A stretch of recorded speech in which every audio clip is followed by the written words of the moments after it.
Greetings, Sifters. Welcome to GameFace, episode 390 on Sifted Games at Sifted.net. We're just 10 episodes away from milestone episode 400 of GameFace. It's really hard to believe, and the only reason that we were about to do that is because of this man, Matthew Keil. What's up, Matt? Hello. Excited for your upcoming vacay? Yeah. Hopefully you get excited as it gets a little closer. I hope so. We all need time off, that's for sure. No matter what we're doing, you need time off. Even if your job seems like fun, you still need time off. Mm-hmm. Yeah. So it's good to see that Matt's taking a little bit of time. Hopefully you guys are doing good. Hope you guys are having a good week. I'm not even going to ask if y'all are playing a bunch of great games because there aren't any games this week. There's one. Kinda? Sulaco's good, but it's early access. Yeah. I mean, it's actually not in the show today. But no, but it is like Hades 2, it's basically done. Yeah. I mean, I couldn't get past the first boss. Oh, really? So, I mean, it's a boomer shooter. It's an old school boomer shooter. And it's like you want a boomer shooter done with modern tech. Like, that thing's actually pushing particle stuff that makes my rig sit up and notice. Really? I mean, part of it's because it's not optimized very well, but like, it's good. It's funny. It's good. It's good. Like, and there's a lot of like little touches because all the dead enemies are sprites, so they rotate facing you the whole way. But like, there's all this like weird seeing that. But there's all this extra stuff. So, like, they explode if you headshot them. So there's just like purple blood dripping off the ceiling, and then you step in it, you leave footprints everywhere. And so it's some nice touches to it. Maybe in a future episode, a couple weeks now, because this week, what's up, Luna? Right on cue. Because this week it's all about not E3 2024, Summer Game Fest, and in fact, this entire episode is designed just to get you guys ready for that. In fact, I think we have someone very special in our chat right now. Special person in chat, maybe you want to put in a message and let them know that you're there. There he is. It's Marcus Beer. So we talked about it the last couple episodes, but since Matt has taken a little vacation, we are going to have different people working on our Not E3 / Summer Game Fest coverage. It's going to be myself, Marcus Beer, and Michael Pachter covering E3 for us this year. A quick look at what we're doing. So we will be recording a show on Sunday afternoon, basically right after the Microsoft stuff ends. And then we'll edit that real quickly, get it up for you guys as quickly as possible. And then the next day on Monday, right after the Ubisoft Forward press conference, we're going to record another show. So the show on Sunday will tackle all the stuff that was in Jeff Keighley's thing on Friday, and we'll tackle all the Microsoft stuff. So that show is going to be a big boy. And then the show on Monday, we'll pick up any loose ends from Microsoft that we didn't get to tackle the day before, and we'll talk about all the stuff that Ubisoft has done. So welcome, Marcus, into our chat. I hope you guys are excited to check out our coverage of Not E3 and Summer Game Fest. One thing I should say, and I mentioned it last week as well, we're not doing the whole live reaction thing. Unfortunately, for a production perspective, it's just not possible for us to do it this year. So we're going to just do the post stuff anyway. I mean, I don't know. That's not really our thing, the whole live reaction. Like, we're not the guys that, like, flip out of our seats and, like, act all crazy during that stuff, so... No, I didn't stand up and run around the room when Shenmue 3 was announced. I just went, okay. I didn't think that was going to happen. Like a normal human being. Yeah. So anyway, Marcus... in front of the camera is no place for normal human beings. Yes, we know that. That's a good point, actually. So anyway, Marcus, welcome on our chat. You guys will be seeing a good bit from him over the next week and a half or so. Really excited about that. And thanks for stopping in, Marcus, and saying hello to the crew. A couple other things before we get going. New GameFace is on the way. I know this thing seems crazy because you're like, wait a minute, you just kind of got this setup that you're working on right now. Well, most of this stuff isn't going to change too much. There's going to be some tweaks to maybe some camera angles and stuff like that. But then we're going to have all new graphics coming up very soon for GameFace. We're going to do some slight tweaks to the format and things like that.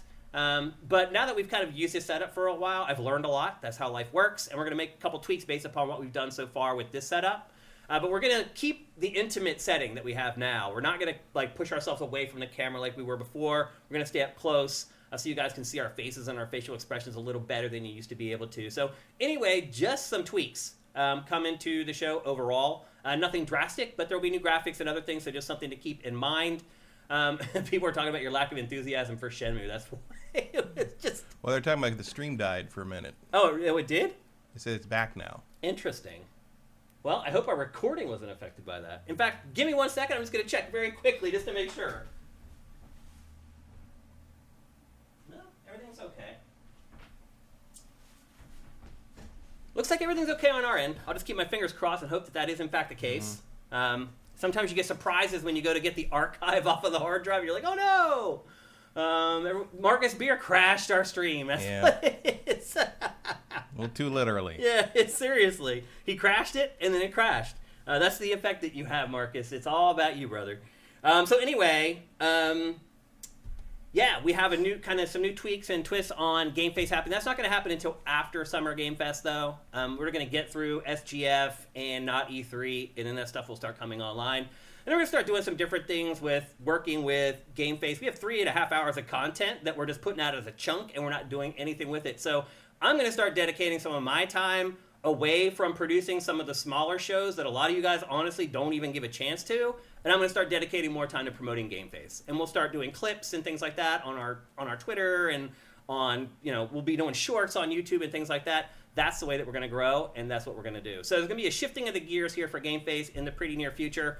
Maybe we should do it for episode 400. Maybe that makes more sense when we turn the page. We'll see. But just to put I think you should do it when you're ready to do it, because otherwise you're just giving yourself arbitrary deadlines. That's a good point. Yeah. So anyway, just to put it on your radar, things are coming, tweaks are coming, changes are coming, and I think they'll all be to the better for Sifted and for GameFace in general. Speaking of which, Matt, we just published the episode of Pactor Factor where we talk about the racism around Assassin's Creed Shadows. I published that, walked out of my place, got in my car, drove over here, came upstairs, checked, we lost 35 subscribers in that amount of time. A lot of racists because we dared to talk about racism on our channel. One thing I'm really realizing about this industry is that there's no reward for being a good person. In fact, it just makes things way harder. Like, we were just like, we'd be rolling in the subscribers. It's really sad, honestly. I mean, although even that's not working the way it used to. A bunch of those guys are way down, too. Oh, really? Yeah. I'm thinking a big part of it, though, is that, truthfully, most outlets are run by good people. And so you're spreading out the good people more thinly than the outlets that are, like, not that way. And so everybody gets to congregate to those few outlets that are just, like, going all in on the Chuddism. There's not that few, is the thing. Yeah. Like, most of them are YouTube channels, or Twitch channels, not, like, actual real outlets, because nobody would fund that, business-wise. But, like, it's, it's disheartening. It really is. It's a self-aggrieved, self-victimizing audience who thinks they're underserved, even though they have been the status quo for most of human history, and they'll give you money if you tell them what they want to hear. Yeah. By the way, I'm never going to do that. I will never sell out. We never tell you what you want to hear. We really don't. We really don't. We don't consider what people want to hear in our content at all. No. We don't. We tell it like it is. Some people are going to like it. Some people aren't going to like it. But I'm not going to sacrifice my morality to make a buck.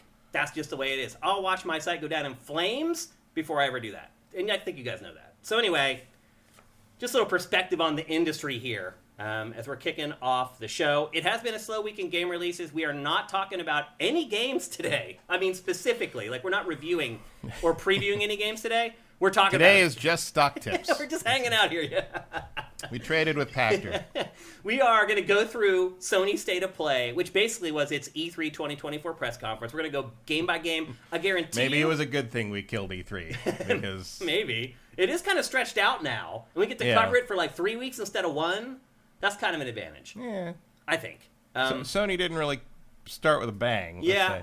But we're going to cover that, and I guarantee you our coverage of Sony State of Play is going to be more in-depth than anything you've seen so far. I do realize some other podcasts have covered it already. I can tell you right now, they're not going to cover it the way that we're about to. And then after we get through that, Matt and I are going to deliver our Not E3 2024 predictions. A couple of them are kind of crazy. We'll see how you guys react to that. And then maybe we'll get some of your predictions out of chat as well. As always, GameFace is a two-way street between us and you, our audience. You guys are a part of the show, just like Matt and I sitting here. And in fact, while I'm thinking about it, let's head into our chat and see what you guys are up to and what you're saying. Sitting telling not true. I want to hear Cray mask that ass. Okay, fair enough. Matt, did you see the game Little Kitty Big City? It looks like Luna. We covered that game, Silk Snake. Yeah, I didn't play it at the time, but Shane talked about it for like an hour. Yeah, we covered it for like an hour, man. Where were you? Maybe you missed that episode or something. Mike's Q, thank you for Twitch Prime. I Am Beer says too much beer. There's no such thing as too much beer. I Timbo, thank you for Twitch Prime. A lot of you guys talk about the stream going down. That's very odd. Well, that's... And you didn't have to do anything for it to go back up. That's the weird part. Usually if it goes down... The spirit of Londi was mad that I was bad-mouthing Shenmue. It must have been. The Surly Mexican, thank you for Twitch Prime. Commander Fett, thank you for Twitch Prime. I really appreciate it, guys. Again, our numbers for Twitch Prime have been way down the last couple months. And also, I don't know if you noticed, but our Patreon has dropped a ton over the last 2 months. So we really, really need the Twitch Prime. We saw some people who have been patrons for a really long time drop this month. It hurt, man. Who knew Black Samurais were so... I don't think it's related to triggering. that, though. I don't think that is. I'm talking about, like, our patrons. Like, we lost patrons who have been either subscribers or patrons to us for a long time. Oh, so you mean we lost 35 subscribers on YouTube? Right. Okay. Yeah. I thought you meant Patreon. No, that episode was published for our patrons like a week ago. Okay. Yeah, and we just put it up on YouTube today. Not Cirque, thank you for YouTube Twitch subscribers, you know, that's a whole raging tempest of different things. Yeah. Don Lionheart, thank you for Twitch Prime. Who else we got here? Eth Demon says Godzilla Minus One was added to US Netflix. I just saw that. I think it was yesterday. It was just added. The first. It was added on everywhere, all worldwide, pretty much. On the that first. was a shadow drop. Yeah, that was. Yeah. So I may go home and just watch that after the show. Still today. waiting for. You should watch it. Everyone should watch it. It's the second best Godzilla movie after the original. God of Gamblers 33. Thank you. We still don't have a release date for the West for physical media though. That's weird. Well, they've got to make it. I don't think they ever intended to really do it. No one expected this to be the hit it was. Hence why it took 6 months to get to streaming. I don't think anyone was really in a rush to land the streaming rights originally. Yeah. And Toho will squeeze you for money whenever they can. So I'm sure there was a little bit of a negotiation there. But yeah, you should definitely watch that. It's really excellent. Even if you took Godzilla out of it, it's still a great movie. Okay. Pharaoh Dolph says today only face. Yes. Because there's no games. That's funny. Mice Q says, but will you sacrifice someone else's morality to make a buck? I don't know how you even do that. Is that possible? To sacrifice someone else's morality? I don't know. We're going to try here on Face today. Call the Terrifier guys. I bet they know. That's a good point. Norris Nessie 94, thank you for Twitch Prime. Aussie Brit 2000, thank you for Twitch Prime. Appreciate it, guys. I really do. We came to get game and roll face, and we were all out of game. Mm-hmm. Everybody's piling on now. Let's see what else we got here. You go into cover. Yeah, we'll cover a bunch of stuff. Oh, look at that, Justin Horman. Thank you, man. Look at those bits. Fuck racist. There you go, man. That's the spirit. That's the sifted spirit right there, Justin Horman. Right on the money. Thank you, brother. I appreciate that. So anyway, I think we're just about ready to get on with our housekeeping. And we do have a lot of housekeeping today, conveniently, because there are no games. It works out that way. However, I do want to try to get the show done in 3 hours today. We've been going 3:15, 3:20 for the last, 4 episodes. Again, that's always on me. That's always my fault. I need to do better. So I'm going to try to get this episode to 3 hours without having any games. Hopefully, we have some wiggle room that I can make that happen. We'll see how it goes. All right. Let's get to our housekeeping here on this episode of GameFace. The first thing we're going to discuss is PlayStation VR2. It has been pretty much an unmitigated disaster since it launched last year. Mm-hmm. Very little good things to say about it. We were kind of wondering how long... Well, it's a really nice piece of hardware. It is. But there's not much to do with it. Yeah. Because the software support has been anemic so Yeah. far. And we've been kind of waiting for this deluge of software from PlayStation. We just saw their state of play. It's a great headset. Yeah. I just wish I had something to play on it. Well, now you do. Kind of. Ish. Yeah. I mean, you do. You have the whole library of VR now because PlayStation VR 2 is now going to be compatible with PC. And basically there's a little... In fact, let me stop this B-roll right here. Let me stop you right there, Sony. Because there's this little adapter that you buy for... Is it $60? Yeah, $60. That you use to attach to your existing PlayStation VR, and then the whole setup kind of looks like this once you have it done. So once again, we're back to PlayStation VR having that little box that you have to plug stuff into. Yeah, well, you're never going to get away from that. Yeah. With a high quality. I mean, you either got resolution and the quality there, or you have the Quest. Yeah. Now I think the Quest is the wave of the future. I think that's the way to go if you can, but Sony was never going to do that. Yeah. Well, as you can see, Sony was pretty smart with this marketing to decide to put Half-Life Alyx on the monitor. Yeah, the thing we couldn't get for the PlayStation. The forbidden fruit. Now you can play it. Yeah. So basically, how it works is you buy the little dongle for $60, and that allows you to start using Steam to buy VR games. You can just go right onto Steam, and all of a sudden, that entire library of VR software will now work on PlayStation VR2. We saw some fans trying to hack the hardware a while ago and try to get it to work, and they were very close, but they kind of needed that little extra, and here it is. Well, they're going to need hardware to make it work, Yeah. basically, especially on NVIDIA cards, Yeah. and in the end, basically buying their hack was going to cost way more than this box does. Yeah. It's nice to see Sony actually aware of something for once. Yeah. Yeah. They figured it out only because they had to. Yeah, you had to do something with it. I mean, either that or you just cancel PlayStation VR2 because it is flatline. Yeah, no, they're still showing stuff for it in the state of play. So. But notice none of it was exclusive to PlayStation VR2. Oh, that's over. It was all multi-platform, and now it's definitely. I would be stunned if any internal work is. Do you think there will ever be another first-party PlayStation VR2 exclusive? Maybe if this does well. Yeah. But even then, you're not really expanding your PS5 base. I mean, it is a good deal. So if you're a PC player and you're like, hey, I'm thinking about getting VR, is PlayStation VR2 the one to buy now? I would say so, yeah. I think it kind of is. It's really with this, it's really between the Quest and this. Mm-hmm.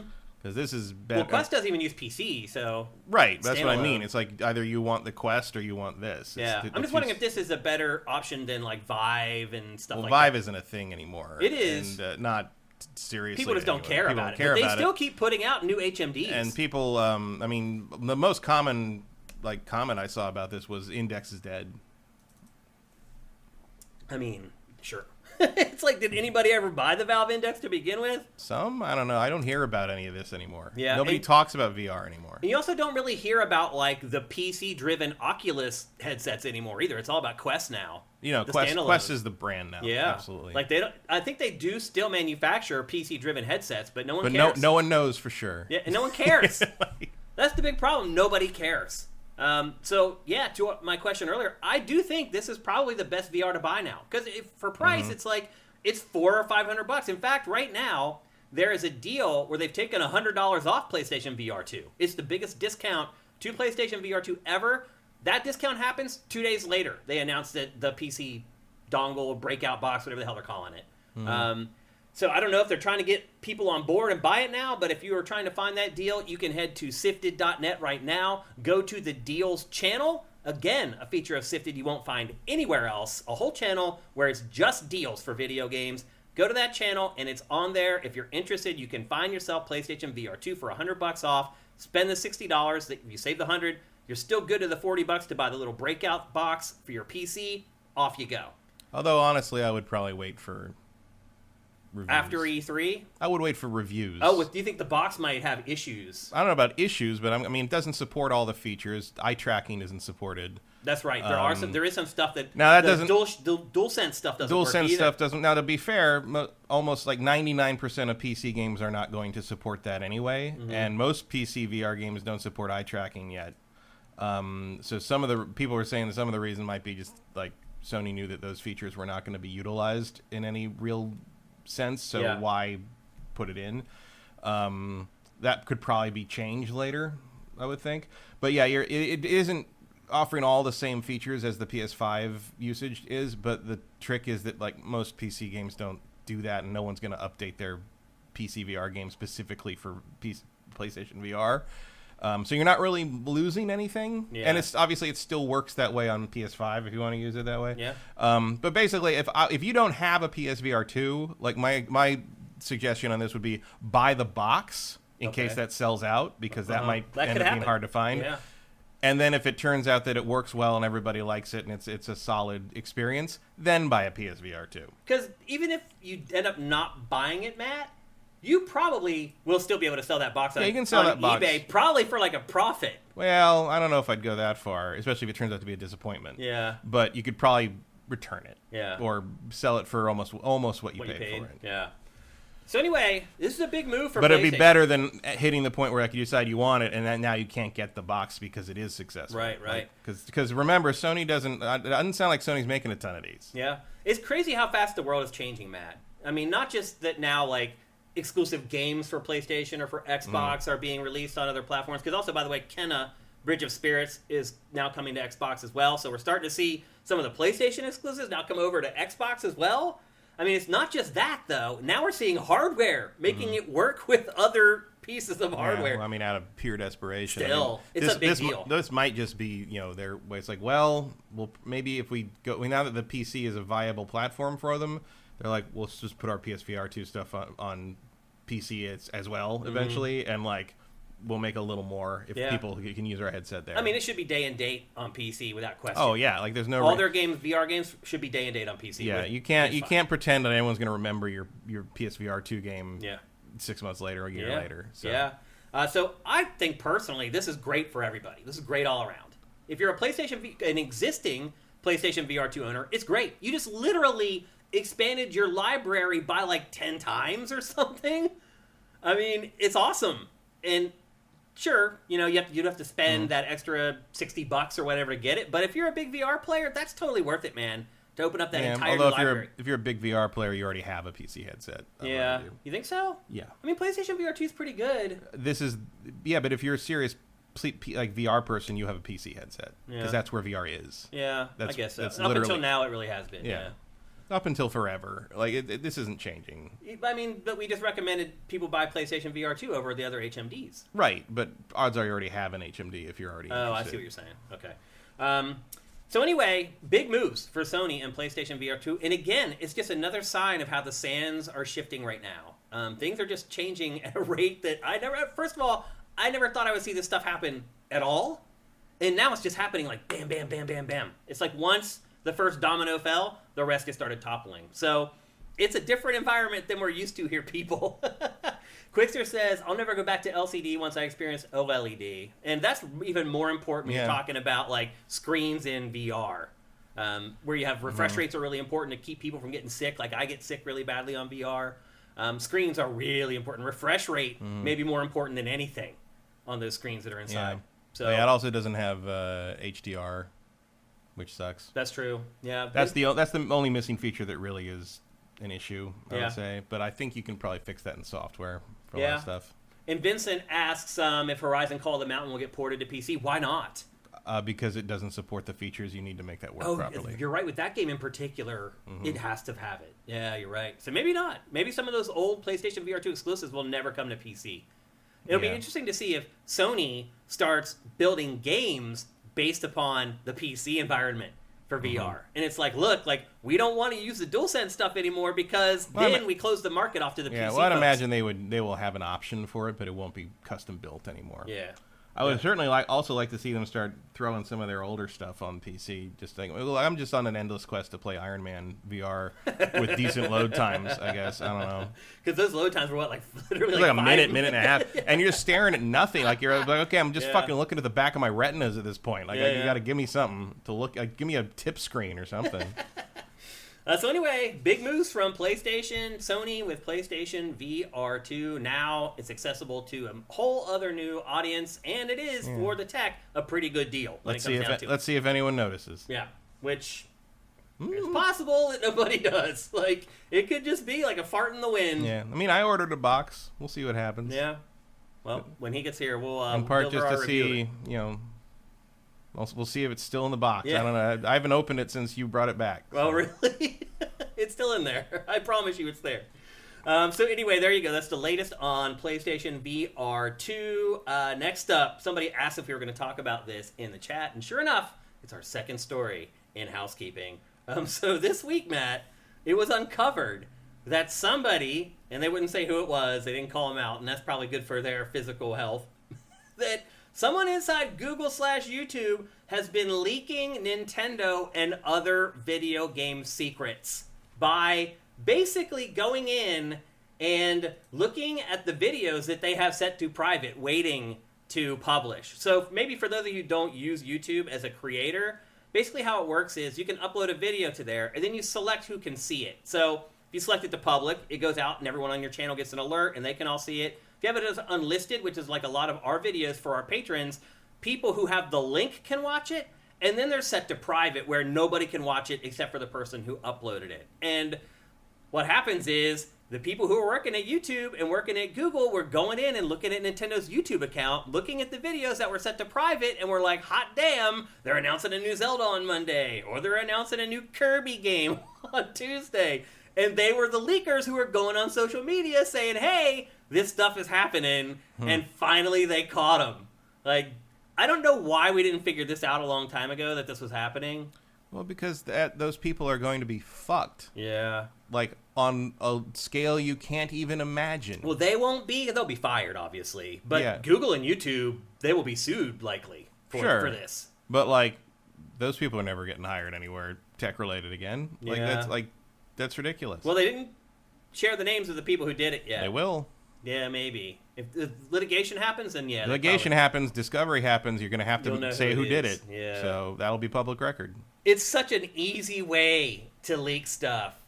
Yeah. I mean, you wouldn't think so because, like, you're going to get nailed for that. Like, it's... Like, even the GameStop database, which used to be a source for leaks, like, eventually GameStop cleaned that up so that their people who worked at the stores couldn't find stuff. Like... But YouTube apparently has not. And here's the other thing. That still happens with certain things. Like, toys get leaked through Walmart's retail data, like SKU database all the time, but it's toys. No one cares. Yeah. Like, video game stuff got locked down long ago in that regard. Yeah. So, the other thing, too, is that now video game publishers are probably going to be on guard. They're going to have to now go and upload this stuff right before they want to publish it. Mm-hmm. Would you trust it again? I wouldn't. Not if I were Nintendo, no. I mean, how... I mean, that's why Microsoft puts their stuff up after they've been shown. Like, they have somebody uploading stuff as the show's going on. Yeah. I mean, everybody does that now. Like, the State of Play that happened, literally, the second the trailer finished, it appeared on their YouTube channel. Mm-hmm. So they have it all timed. I think they have just somebody sitting there that just manually turns it to public when the trailer finishes in the show or whatever. Right, but from what I understand, Microsoft doesn't upload it. Oh, really? Until the show is on. It's smart. That's the way you should be doing Specifically because of this concern. Yeah, and I think all publishers now are going to look at their processes on YouTube and be like, what have we been doing? We're so lucky we didn't get burned. Although at this point, Microsoft could maybe use the hype. Yeah, actually, it might be smart to just let it happen. Yeah, just throw that Banjo-Kazooie 3 trailer up there. And let it sit. Let it marinate. Yeah, seriously. Yeah, so, I mean, you know, if I were working at Google or YouTube, like, I'll be honest with you, Matt, I would have been looking out for this. If someone who works in the games news industry, games journalism, like, if I were working at YouTube or Google, I would have told them about this a long time ago. I'd have been like, look, you're letting 5,000 employees here have access to Nintendo's, like, YouTube channel and Microsoft's and PlayStation's. Yeah, I mean, there's a point... You're just crossing your fingers that one of them doesn't... Yeah, but that's everything. That's how you're giving these things to editors from outside companies to edit the trailers. You know, that's how a lot of stuff leaks in film. Is like, you know, you have to rely on hundreds of people to get these things done. Yeah. And not everyone in that chain is gonna keep their mouth shut. Yeah, it's like I've said before. You know, we had an editor at Game Trailers take a video game and play it and post the whole game on YouTube, and this person knew better, like knew a million times better, and could not help themselves. They just couldn't. Like, I don't know if they just had a brain glitch, and they're just like, I don't care anymore about anything. I'm just going to publish this entire video game on YouTube. We had the leak at G4 briefly. Like, not even serious, just somebody posting stuff on GameFax about stuff that we're like, I'm like, I know that. How do they know that? Like, how do they know that? That's something that happened in my game. How do they know that? And it was like, just, you know, people can walk by that game lab and see what you're doing. Yeah. Yep. So anyway. It was a fishbowl at that old office. Yeah. I mean, there's a million ways that this can happen. You know, stuff gets leaked out. This is an obvious one, and my guess is now maybe YouTube or Google is creating some kind of an atmosphere in the back end where their associates can no longer get in and look at that stuff. That'd be my guess. Or maybe you just have to, like, keep track of who's looking at it. Right. Yeah. Have some way to track the internal, like, I don't even know. Yeah. some kind of number that each terminal inside the company has. Yeah, that should be pretty. I mean, I can see why you wouldn't necessarily do that because you wouldn't think your people are doing that. You want to believe that they're You want to not. believe, but they took that "Don't be evil" sign off the wall a long time ago. Yeah. Like, that's not a thing at Google. No, you're right. Not that this is evil, but it's just like the loyalty to Google as an employee, I imagine, is not there anymore. You know, it's more exciting to do this than to like be part of Google or YouTube, I guess. And it's Nintendo. You know, people will go crazy. People do weird shit for Nintendo. Yeah, they sure do. It makes people do crazy stuff. I think it may be the only publisher on the planet that will make people go that far. I've seen some weird stuff from fans. Yeah, but, I could see that. The scale is obviously different. Yeah, a little different. So anyway, I mean, the fact of the matter is, this may end a lot of leaks that we are used to getting, which may be good. Like, I think it's good to have a little bit of mystery in this industry instead of everybody knowing everything that's going to happen before it happens. And in fact, we're a little guilty of that as well because we're about to tell you a lot of stuff that's going to happen over the next week. In this to be episode. fair, I don't remember the last time something leaked where I'm like, oh, wow, that's cool. I wish I hadn't known that. Most of the leaks are just like, Okay, yeah. No kidding. I guess that. Yeah, I hear you. So anyway, that's the latest on leaks, and there may not be as many in the future. Vincent says the state of play was fully leaked through this as well. That's actually accurate. I don't know if it was the same thing, but Insider Gaming, like 2 hours before the Sony State of Play, had the whole rundown of the show. All of it. Like every single game and a little blurb on what they're going to show of each one of them. So you're right, Vincent. That's still happening. It looks like maybe that was the way, but it probably is the way. And AJ the Legend Watson, I haven't seen you for a while, brother. Where you been, man? Hope you're doing good. He asks, well, what are the repercussions? Was it worth it ultimately for them, and how will this change how publishers conduct business going forward? I mean, the repercussions is the guy who did it or girl who did it is going to be fired. And as we talked about, I think, YouTube or Google is going to try to shore things up, although it looks like it hasn't done it yet because all that stuff leaked out for the State of Play, so who knows? Yeah, I mean, other than that, it doesn't really matter. The vast majority of Nintendo's customers are never even going to know this direct happened. Yeah, you're right. Losing... let alone whether these trailers were known about 2 days before they were shown. It doesn't affect anything. It's just, security is just taken very seriously by tech companies. That includes game companies. Losing a job at Google/YouTube is a big deal.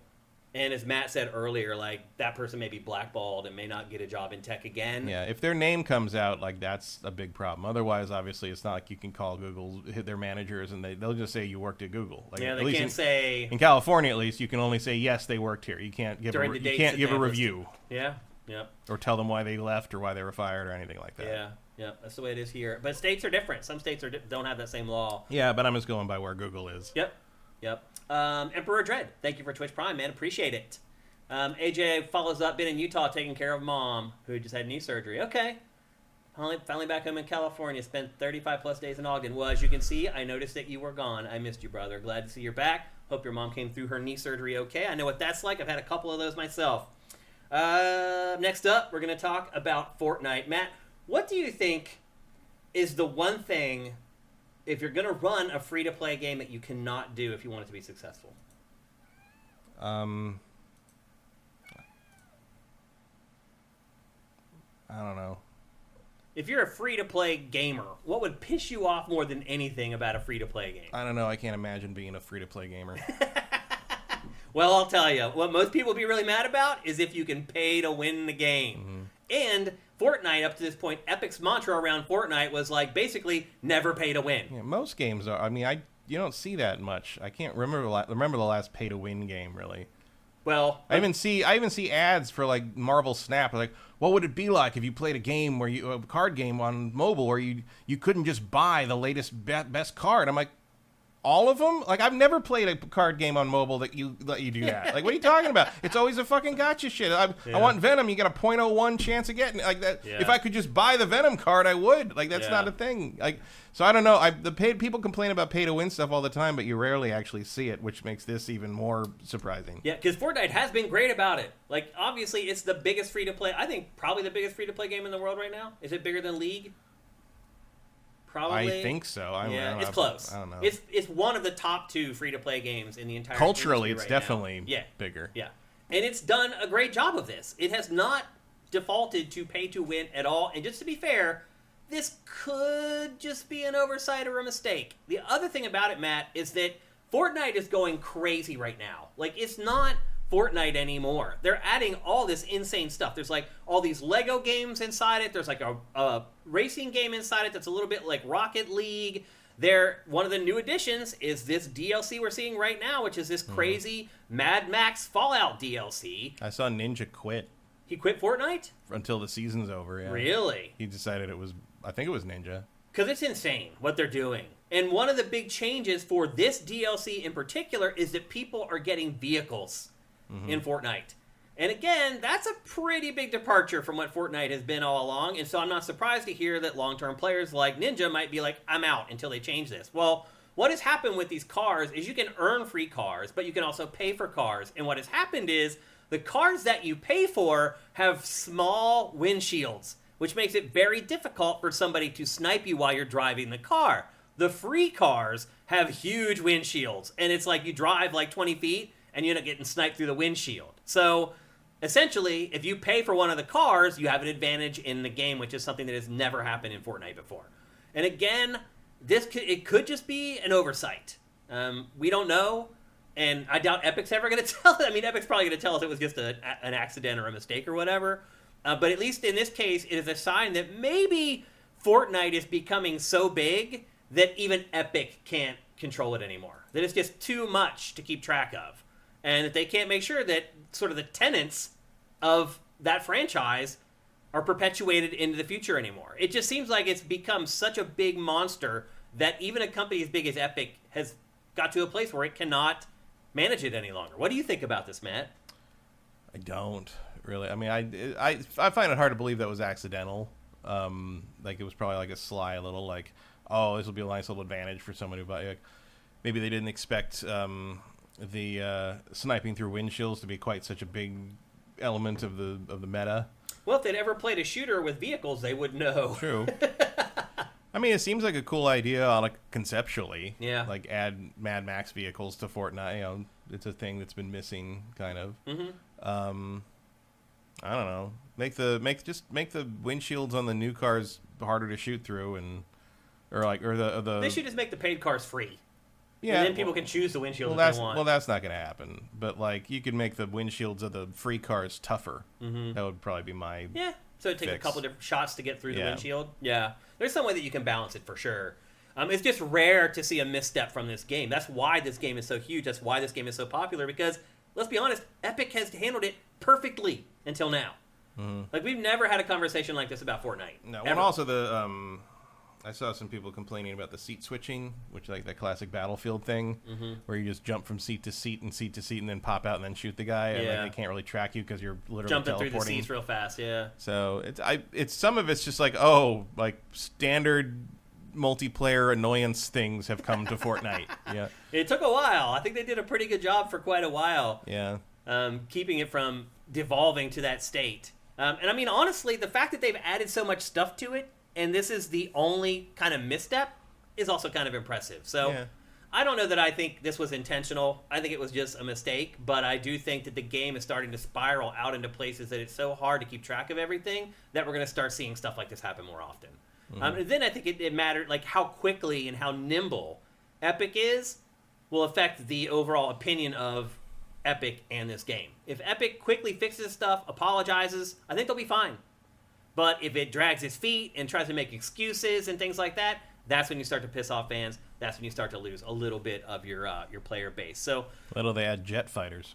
What'd you say? Jet fighters? Wait till they add jet fighters. I mean, there's still a long way to go for Fortnite. Yeah. I mean, there's still so much stuff that they haven't added that a lot of other shooters do have. The air war is coming, I assure you. I mean, seriously. And there'll probably be like some avatar or something that'll sponsor it. Like, that this vehicles is all part of that Mad Max / Fallout. Eventually, DLC. This thing's just getting up as some kind of wonky permutation of GTA Online.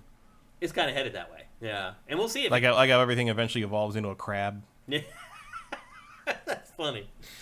So anyway, that's the latest update on Fortnite, and I know that some of you guys do actually play this game. Like, it is not purely a casual player's game. Like, all my nieces and nephews play it, but there are also people on Sifted who play Fortnite every day. Commander Fett says Riot has done similar things with League of Legends. Some skins make it harder to see abilities. Yeah, I honestly quit playing League of Legends during the pandemic and have never gone back. I have now not played it for like 4 years. And I used to play it every day. I don't know how I broke the chain. Just one day I woke up and had no interest in playing it anymore, and I never did. They got a second season of that cartoon coming. Yeah, which was really good. Arcane. Yeah. And nobody thought they were doing it. Yeah. No one thought they were going to do another season? No, there was no real talk of it. So all of a sudden they put up an announcement and it's like... I mean, it's really a no-brainer. It did very well. Everybody loved it, so... It did okay. Oh, it didn't do great? Netflix is cagey about what does well or what does... I mean, they put up actual numbers now, but you still don't know what that's out of, you know? Yeah. It's look up who is it? Oh, I can't remember who it was, but look up on YouTube the movie that broke Netflix. Okay. It's about this terrible action, like Die Hard on a stopped train movie with nobody in it. Like it's just like sort of this bad action movie, C-D list action movie called SAS Black Swan Rising or something like that. Because the Black Swans are the evil group that he's fighting.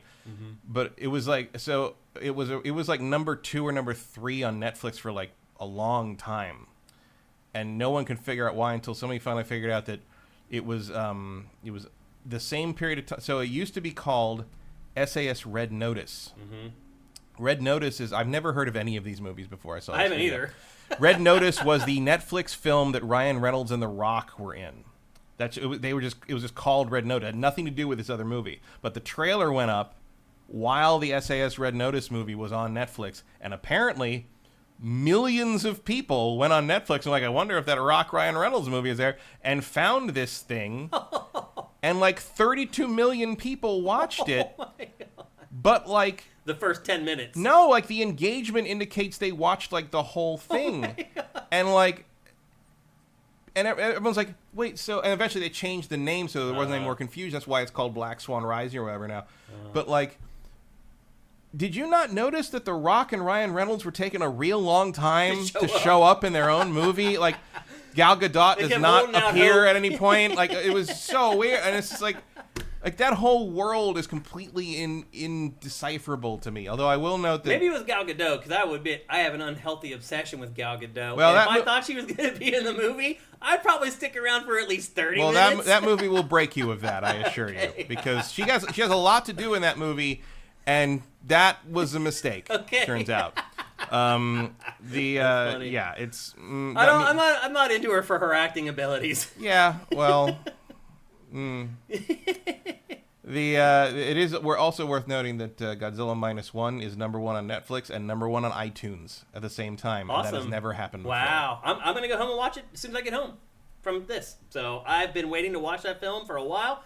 The wife's gone. Yeah. I'll crank up my freaking surround sound and let it rip. I can't wait. So anyway, Fortnite. A misstep. I do think it was probably an accident or an oversight. However, I do think stuff like this may happen more often going forward because the game has just become unmanageable almost at this point. Next up, we got some information from PlayStation this week. And I don't know if it's good information or bad information, Matt, but PlayStation shared that 49 million people have still yet to upgrade from PlayStation 4 to PlayStation 5. Meaning not just that, like, that many more people bought a PS4 that haven't bought a PS5. 49 million people are still playing their PS4s daily and just have not upgraded to PlayStation 5. Why do you think that is, Matt? Because the system never got cheaper. No price cuts. I think you're looking at the part of the audience that waits for a price cut. Yeah. And it's still waiting and maybe waiting forever. Yeah. You think that's all it is? Pretty much, yeah. You don't think it's like they don't see the value in upgrading?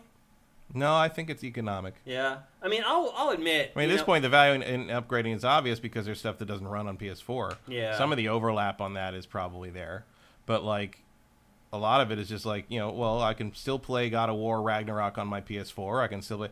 So why don't I just wait until the PS5's cheaper and then get it? But the PS5 is never getting cheaper, and slowly things are moving over there. I'm curious how many of these people will eventually make the jump, and we'll see if that PS5 Pro thing turns out to be real at some point. Yeah, I was surprised we didn't get something about that in the state of play. If it is indeed real. Yeah, but I don't know. Like I think I will chalk almost all of the sluggishness of the next gen adoption to economic. Yeah. Like basically, I think it's just cost too much. I mean, I'll admit, I had a PS4 Pro. Although it's a deal compared to the PS3. Just the PS3's price for inflation, it's $1,000 right. in 2024. It's really insane. I mean, I will fully admit that when the transition happened, I had a PS4 Pro, and then I got my PS5, and I had just played God of War. Was it God of War on PS4? Or maybe it was Assassin's Creed. I can't remember. I had just played a big game on my PS4 Pro, and then I downloaded the PS5 version and played it on PS5. I really struggled to see the difference. That must have been God of War, because the difference on Valhalla was very noticeable. Yeah, I think it was God of War. And I was like... And the frame rate doubled on Valhalla. So, I think God of War must have been it. I think it was. And I just remember sitting there and I'm like, obviously I need this thing for work, but I'm sitting there and I'm like, if I didn't, I might be a little pissed off that I spent $550 for this thing right now. And it does feel like it's taken way too long to get those games that you're talking about that only run on the PS5. Yeah, it's been a slow ramp. Some of that's because of COVID. Some of this just, I think there's a mixture of a lot of things there, and some of it's because of the slow adoption in comparison to the previous generation. But it's hard. It's a little hard to demonstrate the difference at this point. Outside of something like Hellblade or Horizon Forbidden West is pretty obvious. Yep. But back in the launch, it was hard to tell. Yeah. Hard to really point to anything. I'm curious if anyone in chat is in this group. If you are still a huge gamer, obviously if you're watching our stream, you're a huge gamer. But if you're a huge gamer and you have a PS4 that you still play all the time, and you just have either refused to level up to PS5 or you don't think it's worth it, let us know why you have decided not to get a PS5 yet. The Retro Modern Gamer says, no price drops, and if they keep making games for PS4, why I move over to PS5? If they stop making PS4 games, it might entice people to move over to PS5. Yeah, I mean, that's basically what we were saying. I mean, that is usually the cutoff when you force everybody over. I mean, Nintendo... Do you think they waited too long to do that? Maybe. I mean, it depends how much longer they intend to keep the PS5 alive. Yeah. Are we 2 years out from the PS6, or are we 5 years out from the PS6? I would lean more toward 5. Provided there is a PS5 Pro. I would hope so. Yeah. I think this gen might last 10 years. It should. Yeah. There's nothing else to jump to. I know. What's the big hardware leap you want to make? If you thought... You're basically just putting a new graphics card in. Yeah. I mean, if you thought the law of diminishing returns was wreaking havoc on the PS4 to PS5 generation, just wait till the PS5 to PS6 generation. I know Microsoft is saying, our next jump is going to be the biggest ever. Okay. I mean, at least you got Unreal 5 to, kind of demonstrate on this one. Although it took a long time to catch up to those. I think you're just now starting to see Unreal 5 stuff with things like Hellblade 2 and Body Cam and stuff that's finally starting to measure up to those original demo reels. Maybe that'll help. I think they should probably drag this generation out as long as they possibly can, and if that means you got to put out a Pro, so be it. But I'm becoming increasingly skeptical that we're going to see that this year. Me too. I mean, this data tells me I don't think we're going to see it. Because they're wait a minute, we're going to ask them not... Because right now they're asking you to upgrade to a PS5 that's, $550 after tax? Now, I mean, the Pro's going to cost more money. I would hope they know to make the Pro the same price. I think they already... Well, the rumors are that they're going to keep the old PS5 on the market and charge more for the Pro. Sony. That'd be a mistake. Sony gonna Sony, but that's a mistake. It is a mistake. Yeah. If you want those 49 million people, one of the ways to entice them is to say, "Oh, here's the same price for better hardware." Yep. Khalib Twilai says, "Will PS6 leap make much of a difference without console exclusives? Some publishers have gone multi-platform like Square Enix." Yeah. I mean, it definitely lessens the draw. Especially, here's the other thing. Well, a lot of that comes down to brand loyalty in the console space, and PlayStation definitely has that. Well, I think you're also going to get to a place where the average consumer, who would just normally just buy the PS6 or just buy the next Xbox, I think people are going to start thinking to themselves, should I get a PC instead of buying this console that, I can buy a new graphics card every 5 years and it keeps getting better because everything's launching for PC now. PC gaming has grown, for sure. I have a hard time seeing the majority of the console audience ever saying that. It is more expensive. Significantly more expensive. In fact, by the way, folks, I'm about to finally upgrade my PC. And a lot more trouble. Yeah. I can just buy... There's no such thing as just get another graphics card. No, you're right. That That doesn't work the Because same you may have way. to change your power supply. You may need to get a new Get motherboard. You might have to rebuild the whole thing at that point. I mean, that's kind of what I'm doing. And then you're like, oh, I got the new graphics card, but the GPU is great, but I'm kind of being held back by the RAM. You know, you got to spend around $1,100-$1,200 just to upgrade your PC. If you have an existing PC and you end up using like your PSU and your case and all that stuff. But I mean, yeah, it's true. Like, I'll probably have mine for many until the next, ray tracing style idea they come up with to sell you the next generation of graphics cards and have to upgrade everything again, because that's going to happen. They'll think of something. So also says GPUs have become insane due to... Yeah, I was mentioning this when I was talking about rebuilding my PC. It's like I used to be able to buy a mid-range graphics card for $250 to $300. Now they're $500 to like $650. It's just the truth. Like, it's doubled in price. Also, by the way, NVIDIA is like right on the fringe of becoming the most valuable company in the world. It is right behind Microsoft and Apple right now. It's insane what NVIDIA has done. One of my biggest financial regrets in life was not buying NVIDIA stock. I even remember Ryan Stevens, like, out of nowhere just telling me, like, hey, buy NVIDIA stock. And I was like, oh, okay. He's like, no, you should buy it. He's like, I've doubled my money already. And that was years ago. And now it's insane where the stock has gone. Heath even says consoles on the market haven't grown since the PS2. That's pretty accurate, actually. It's gone up and down, and they've got close to the PS2, but they haven't really topped it. Yeah, that's pretty true. Quister says, I think the fact that people are mostly playing old games has a big effect, too. Why upgrade if all you play is Fortnite or Minecraft? That's a good point, too. All the free-to-play stuff, like... Games as a service, ironically, does sort of lock you into old hardware. Yeah, well, because you're like, why upgrade? This game's not going to look that much better on the new hardware, because I don't need to spend $550 to make Destiny 2 look a little better. Yeah, there's no point. Yeah, and so there is a lot of factors that are playing into it. There's no doubt about it. But the bottom line is that there's a lot of people dragging their feet to buy a PS5. And it's also kind of auspicious because that means there's still a lot of people to buy a PS5. So you hope you can convert them and get them to upgrade. You wonder if Sony's looking at that Series S. And being like, Yeah, they were onto something there. It's possible. Yeah. I mean, 49 million people waiting to buy another console. You can make a console like the Series S and turn a profit on that hardware still. Yeah. Well, the problem, I guess, is that the Series S is really just the PS4 Pro. Yeah, in a way. It's really kind of like the Xbox One X, really. Yeah. Like, it is more powerful, but not by a ton. But, so anyway, there you go. Lots of people dragging their feet still. I mean, we're like at year 4 now? Coming up. That's pretty crazy. September. That's a little concerning, for sure. So I'm not concerned. Well... I mean, I guess I'm not a Sony shareholder, so I don't give a shit. Yeah, I mean, I care about the overall health of the industry. The industry's fine. Yeah, I mean, I don't know about that. In that regard, profits are sky high, sales are sky high. The problems in the industry are entirely in terms of jobs being held by developers, and that has nothing to do with the success of the games, because the successful games are still having layoffs. Yeah, I think also the fewer games is a big deal. There just aren't as many games coming out anymore, so you have less opportunity to see a game that's going to make you go, oh, well, again, I need to get a PS5 for that. I think this is a unique period of time where you had delays from COVID and all. We talked about it before. Last year had a ridiculous release schedule because you had all the delayed games and all the games that were on time all on top of each other, and now we're paying the price for that because the games that got delayed means that everybody's behind on getting their next wave of stuff out. This year has been pretty awful. This year is very barren. It has been pretty awful. Because of that. Yeah. And it's not an industry health thing. It's just that's what happened. People can only work so fast, especially when you fire thousands of them. Yeah. So and again, here we had a once-in-a-lifetime pandemic that shut down the entire planet. So there's repercussions. Yeah, you can't really take this year as data yet. No, you're right. I agree with you on that. Next up, so we talked about how Jeff Keighley's big Summer Game Fest thing is on Friday. And we'll be covering that in our show on Sunday, along with all the big Xbox news from his presser on Sunday morning. However, Jeff, for some reason, Matt, has been out there, like, basically trying to kill the hype on his own show. He does this. He did this at, like, Game Awards last year. He did it at Summer Games. He'll go out there and be like, don't expect to see this, don't expect to see that.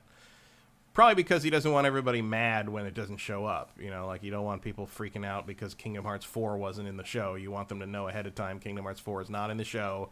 Be excited about the things you do see. Yeah. He's trying to control the narrative ahead of the game, and he's done that before. But this year really feels more like he's just out there saying this isn't there, this isn't there, this isn't there, this isn't there, without any kind of balancing factor to it. Yeah. But we have all this awesome stuff. Yeah, the Game Awards stuff is like, there won't be this, but like you will see da-da-da-da-da. Yeah. And there's no but on this one. No, he's just like, no. So here's some of the stuff that Keighley has already said will not be at Summer Game Fest. First of all, he said there's no musical performances, which I don't think they've ever done those at Summer Game Fest. I can't remember. I don't remember one. I'll be honest, I've never actually watched Summer Games Fest. I just watched the highlight reels of the stuff. So I've only seen the Game Awards. Really. I'll be honest with you, it's a hard watch, Matt. I mean, unless you're like really into indie games. Yeah, I wouldn't say I've been missing it, Bob. Yeah. I watch it because I have to. I need to create a log to make sure that we talk about the stuff that does matter. And it'll be like one thing that we would talk about on GameFace, folled by 3 or 4 things that we would not talk about. I know you're doing GameFace. that, so I'm not too worried about it. Yeah.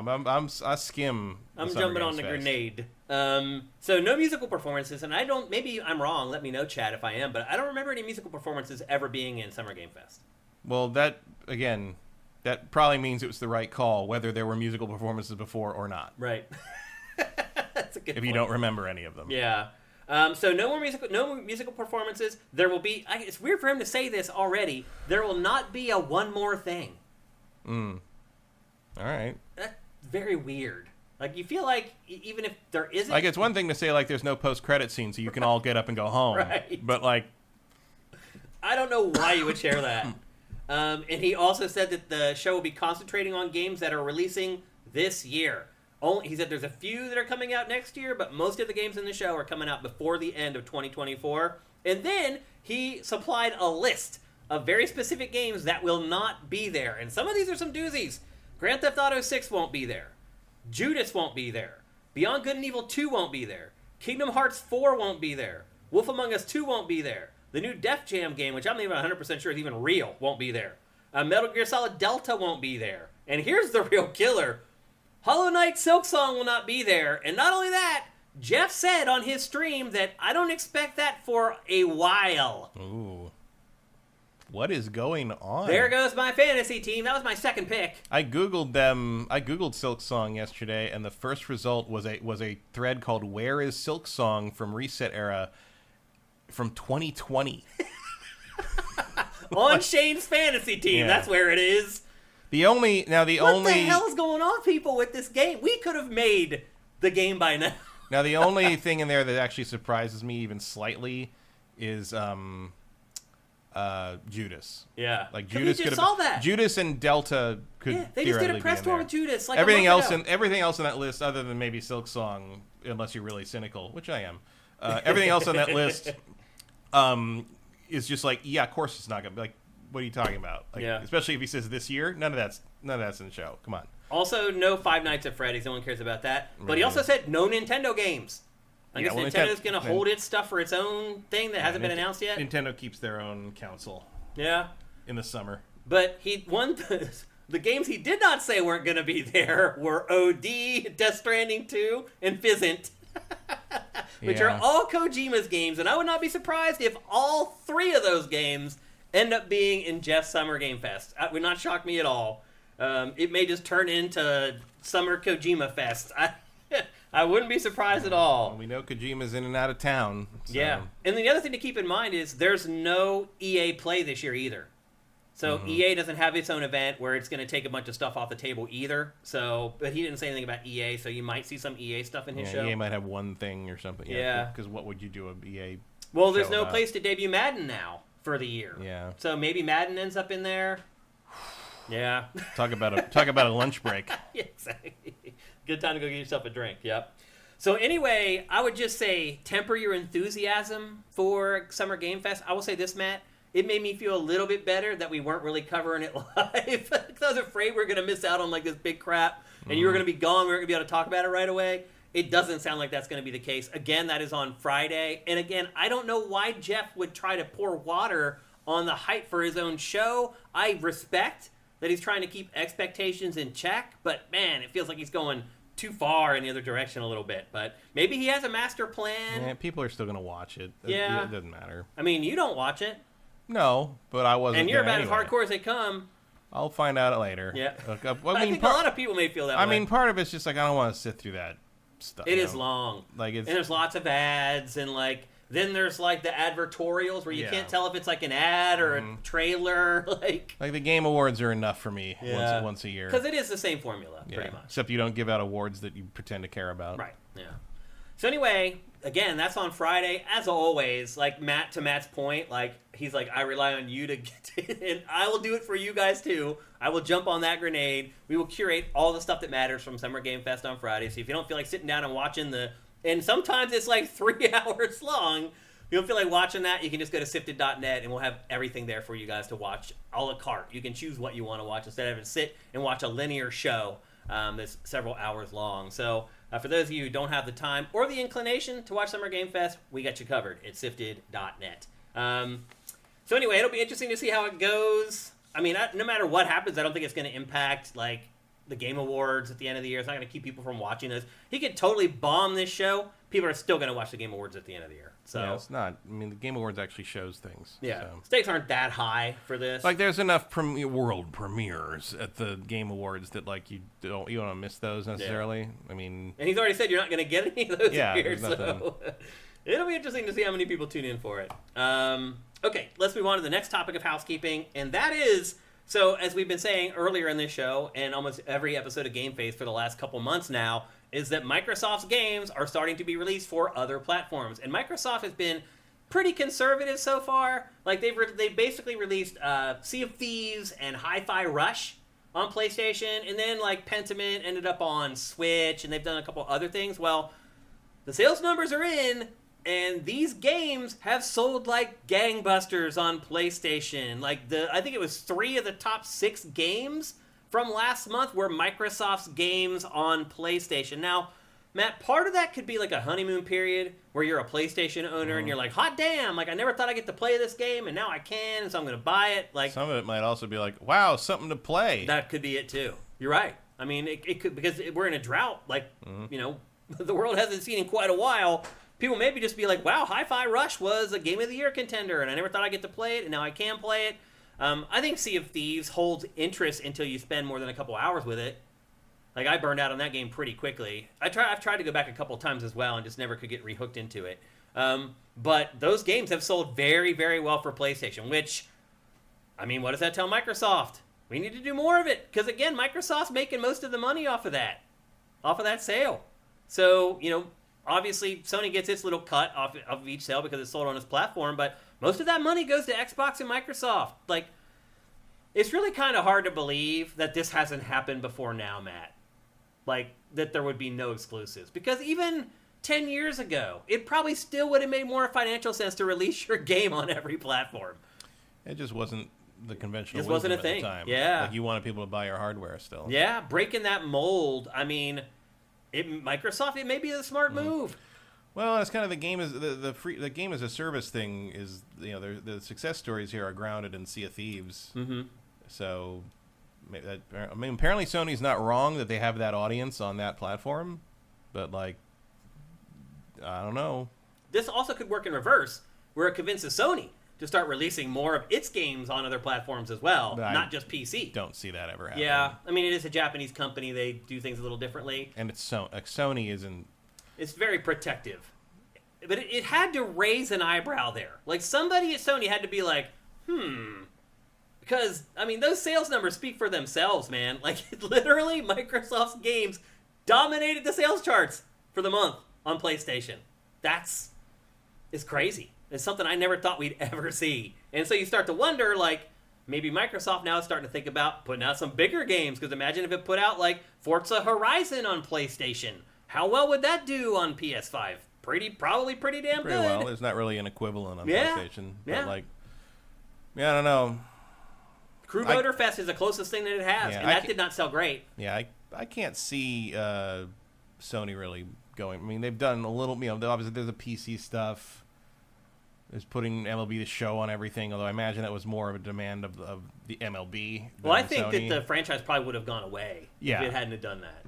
Well, I think it was the MLB saying, like, we want more people to play this as possible. Sure that's part of it as well. But I think also the last few years that was PlayStation exclusive, that game had kind of sunk into, like, nothingness. Even still, it comes out, and I'm like, that came out? Like, yeah, we don't cover it here on GameFace, because I No. just don't like playing baseball games for whatever reason. I do like them, but I like the show, but like I just don't. I liked baseball games when they were simple. They don't realize. It's like they don't advertise it anymore. I mean, I guess you're lucky they exist, I guess. I mean, if you watch baseball, it's plastered everywhere. Every baseball stadium has MLB The Show logos. All right. Everywhere. I mean, I don't watch. I like baseball as a concept. I don't watch it because I have things to do. Like, there's a million things I'd rather do than I watch baseball. I watch baseball through like Instagram shorts. Yeah. That's it. Like when it comes, or like Facebook, when they come up on the little things, like check this pitch out, or check out how much Angel Hernandez sucks at his umpire job, kind of thing. Like all that stuff, I watch that. But it's like, but that's the thing about baseball. It's like thousands and thousands of pitches and thousands of at bats and thousands of catches that nothing unusual happens. And you get the one time, like you do this enough, and it bounces off the bat, knocks the batter's helmet off, knocks the catcher unconscious, and then hits the umpire in the balls. That's what I want to see. That's what people watch baseball for 10 years to see. The only time I watch baseball is at the stadium. Literally, I have not watched a single baseball game in like 3 years, but I've gone to 3 games at Dodger Stadium. And that's the only time I watch baseball. And you're not watching baseball too much. I'm drinking You're beer. there. It's an experience. I'm eating the garlic fries. Yeah. I'm eating the Dodger dogs. Yeah. I mean, I love going to a baseball game, but I couldn't tell you a goddamn thing about the baseball game I've been to any of the baseball games I've been to. When the 7th inning stretch comes, I stretch my ass out to the parking lot and beat the rush. That's what I call the 7th inning stretch. And everyone's like, it's like, should we, does anyone, should we leave? It's like, I don't even know what the score is. Who cares? I didn't even know I was here. Yeah. I'm barely present. Yeah. So anyway, I agree with you. Like overall, I think PlayStation's probably it probably did raise an eyebrow, but it also was like, whatever. That's not how we do business. Yeah, it was like, oh, that's weird. Yeah. Oh, maybe we should put games on Xbox. I don't know. Maybe we should make Spider-Man movies that don't suck. Nah, put Craven out anyway.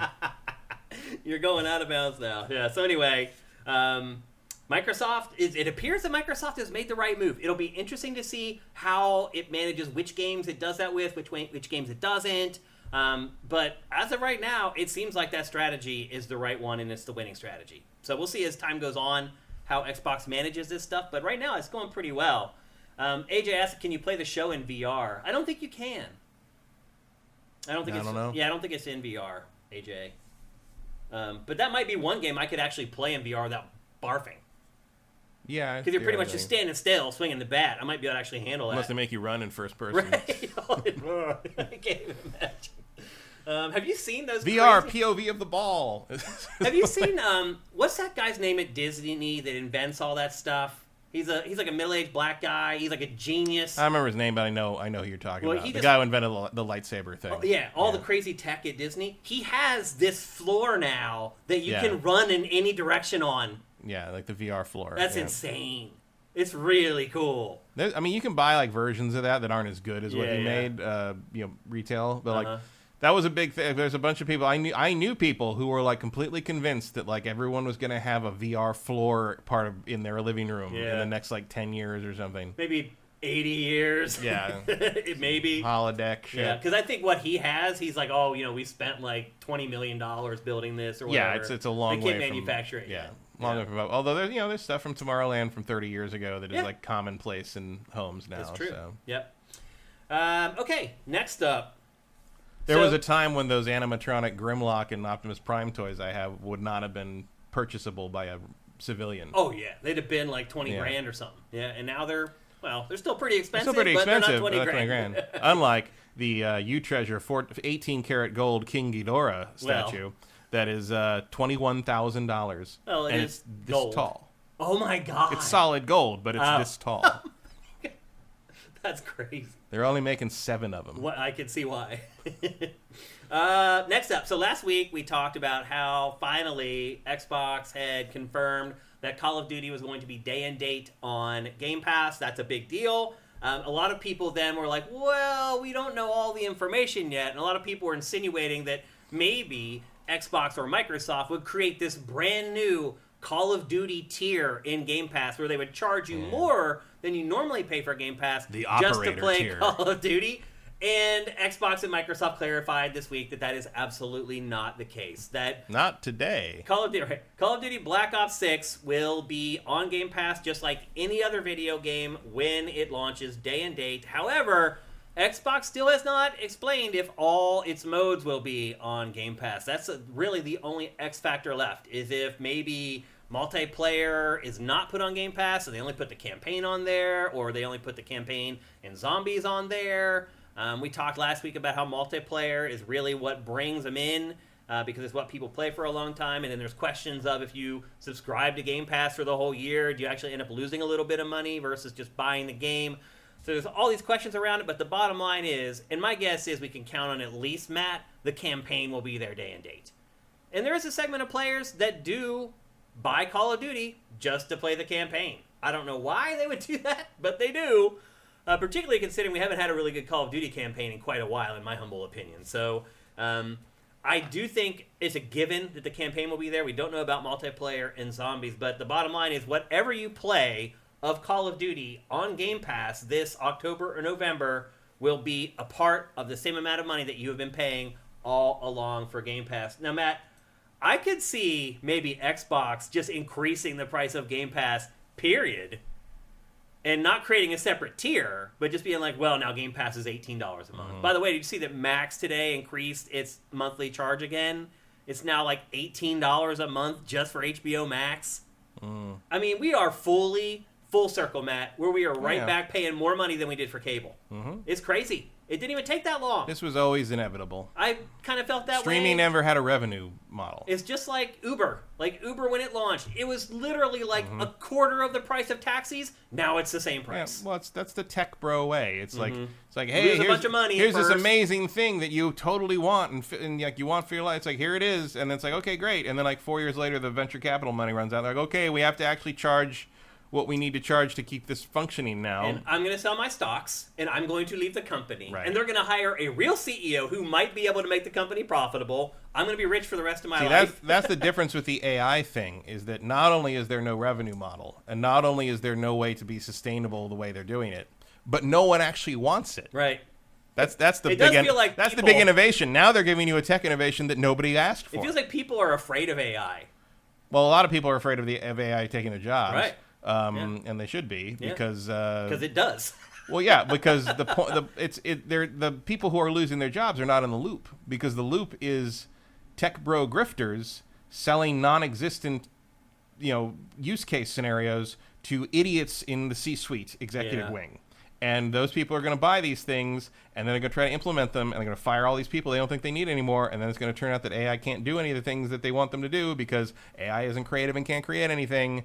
And then they're going to need those people back, but a lot of those people are going to have moved on to other things, or move to another field altogether. Yeah, that's what I mean. Move on to and like won't trust the entertainment field again. Yeah. And like it's a brain drain. Basically, no matter what, it's all going to It's a real brain drain. It's going to self-correct, but like you're going to have to go through a few years of these idiots not realizing what they've done and finally admitting that they've made a mistake, which takes businesses forever to do. Bankruptcy is what it usually pretty takes. much. Yep. Mike's Q asks, how is AI that actually performs a job suitably different from other industrial revolutions where in a matter of a few years entire industries disappeared or changed? Because the other industrial revolution situations, those machines actually did those jobs. Right.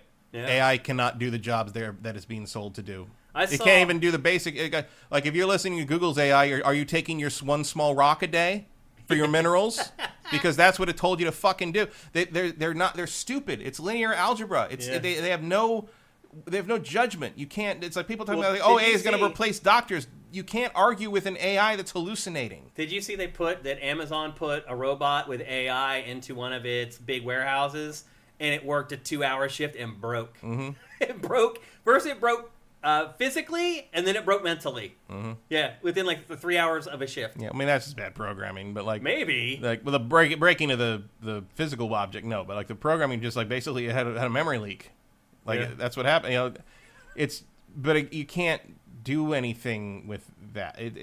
You can't create art with that. We're a long ways away from Skynet is what I'm getting at. Like, Skynet, again, none of this is artificial intelligence. It's just linear algebra rebranded as AI. You go to CES, go to any kind of investment fair, and you'll just see all these companies that have put AI in their names, and it means nothing. Yeah. They're like they're a vending machine. There's no AI in that. There's no there's like the whole Roku's Basilisk thing where like once AI arises. And a real sentient AI with power would be like, well, it will eliminate anyone. That's the thought experiment, is that it will eliminate anyone who didn't actively help it come about because it assumes that they are their enemy. Yeah. This is not the AI algorithm thing. The large language model thing is not going to count because that is not where AI would come from. Yeah. And I guarantee you, if a large language model could suddenly write an original script or create an original picture, you wouldn't be using it for like a little subscription fee, because that would be life. Right. That would be a sentient being, and we would have to put it somewhere. We have problems. Yeah, it's scary. It's all a giant grift, and one of the things that I always tell people is like, if anyone who's talking AI way up, go dig into their search history, or not their search history, or their post history, or whatever, their timeline, whatever. And it used to be crypto. Used to be NFTs, and before that it was crypto. Yeah. It's all the same people. Well, a lot of them will just have the word crypto in their username. Oh yeah, that saves you time. Yeah.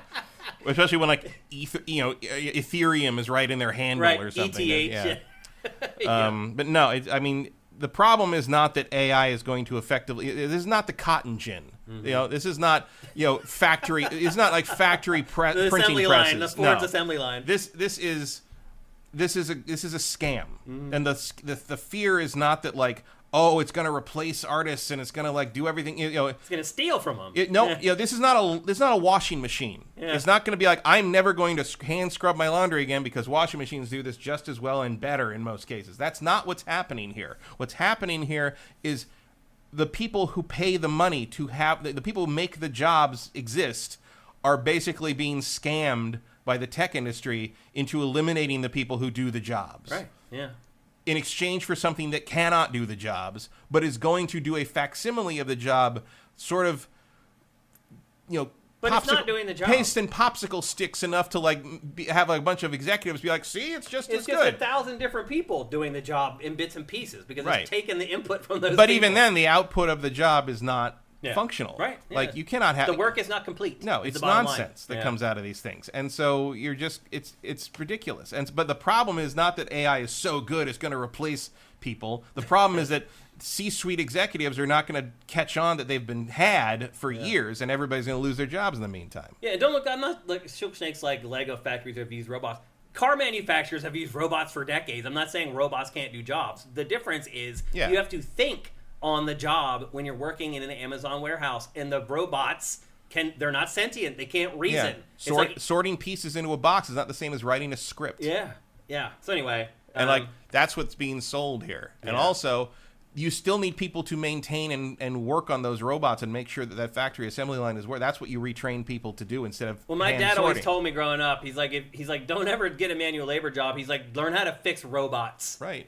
He's like, if you learn how to fix robots, you'll have a job for the rest of your life. And he's right, still to this day.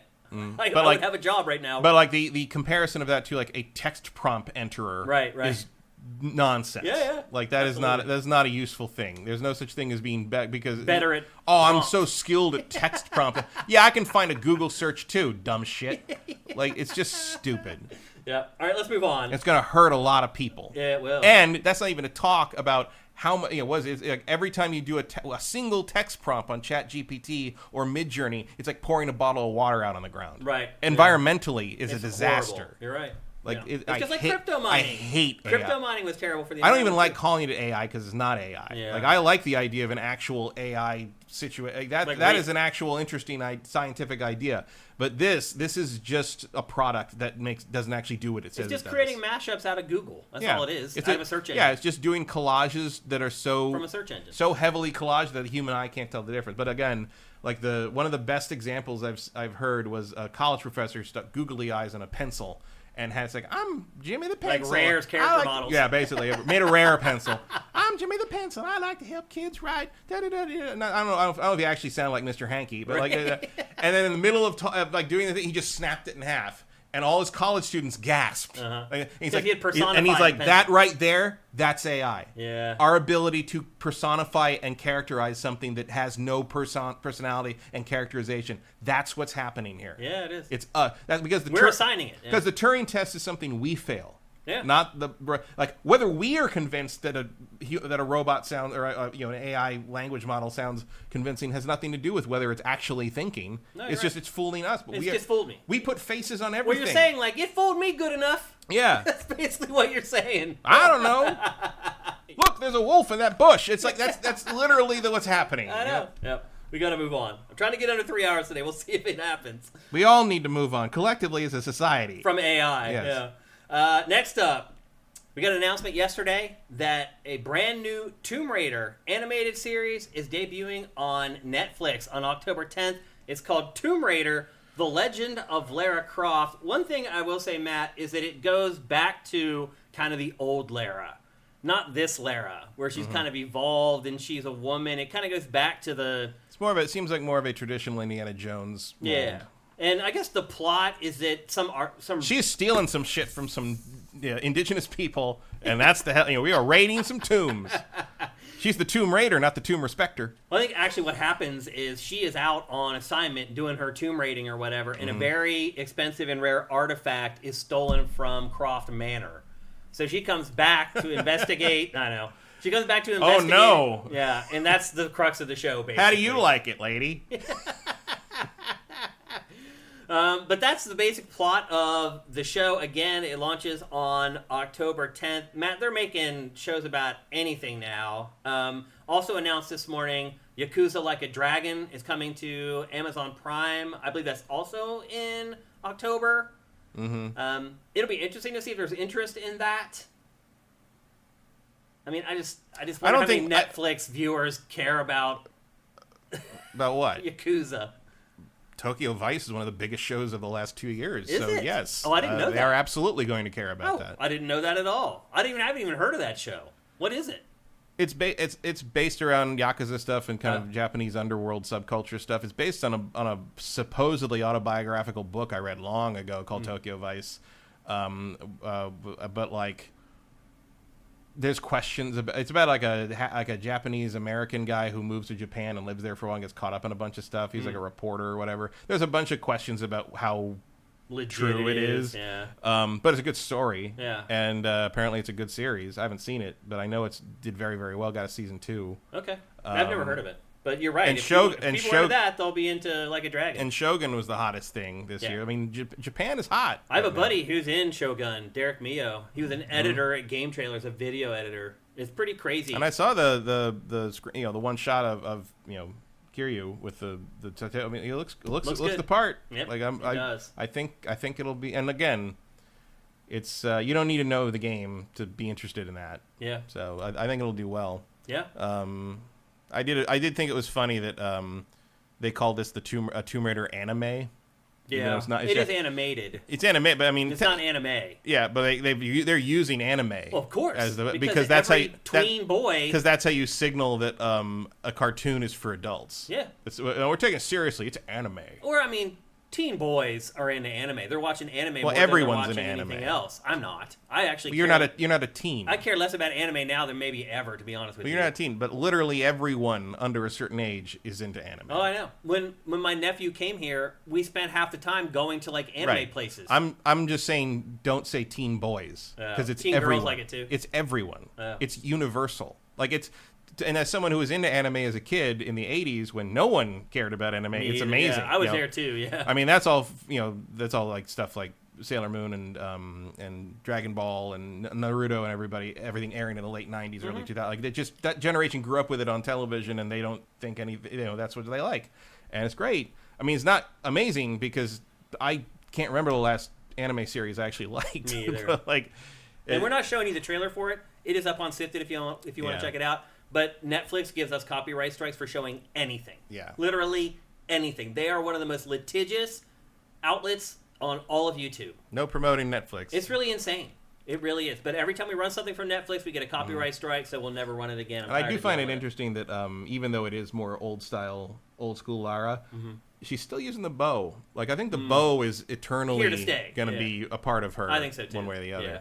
I liked the animation style. No, animation looks good. It looked pretty good. So again, it like comes the question is always like, can you make Lara Croft an interesting character? Yeah. And that question has a number of answers depending on which adaptation it is. Her boobs are big in the animated show. Yeah, well, that might be all it takes. For a lot of people, that's all that matters. To a lot of people, that's Lara Croft. You're going to need to engage me a little more than that. Well, we're adults. Yep, that's how it works.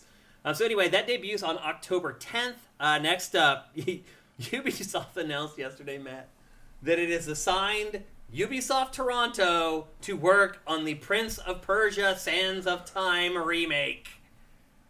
I might have it in time for the 25th anniversary. A game that should have been done 2 years ago, and now they're just now assigning a new studio to the game? Like, what the hell, dude? Like, they figured out they wanted to do this 4 years ago, 5 years ago? Yeah, I mean, my guess would be that this has to have escalated into some kind of, like, Assassin's Creed level, like, you project. think it's got to be some gigantic project, I would guess. This can't be just like a remake, you know, what you think of like graphics, no pun intended. This is like, this has to be a complete overall new game. Yeah, using the same concept. It has to be. My guess is maybe they tried to go the quick and dirty route. I would think so. And they were probably like, this isn't good enough because this game doesn't really hold up. It doesn't, yeah. And so you're right. Maybe they're like, we have to go back to the drawing board and like, it's going to be Sands of Time in concept only. Probably. And if you're handing it to Toronto, which is one of their key teams, yeah. like clearly this is a different. They're starting completely over with a totally new approach and clearly a AAA approach. Because normally they would give something like this to like Ubisoft Singapore or something. Yeah, well, who was doing the other? I mean, the version that was almost done before. Who was doing that? I don't remember. But like they have that team in is it Iceland that handles like Riders Republic, like.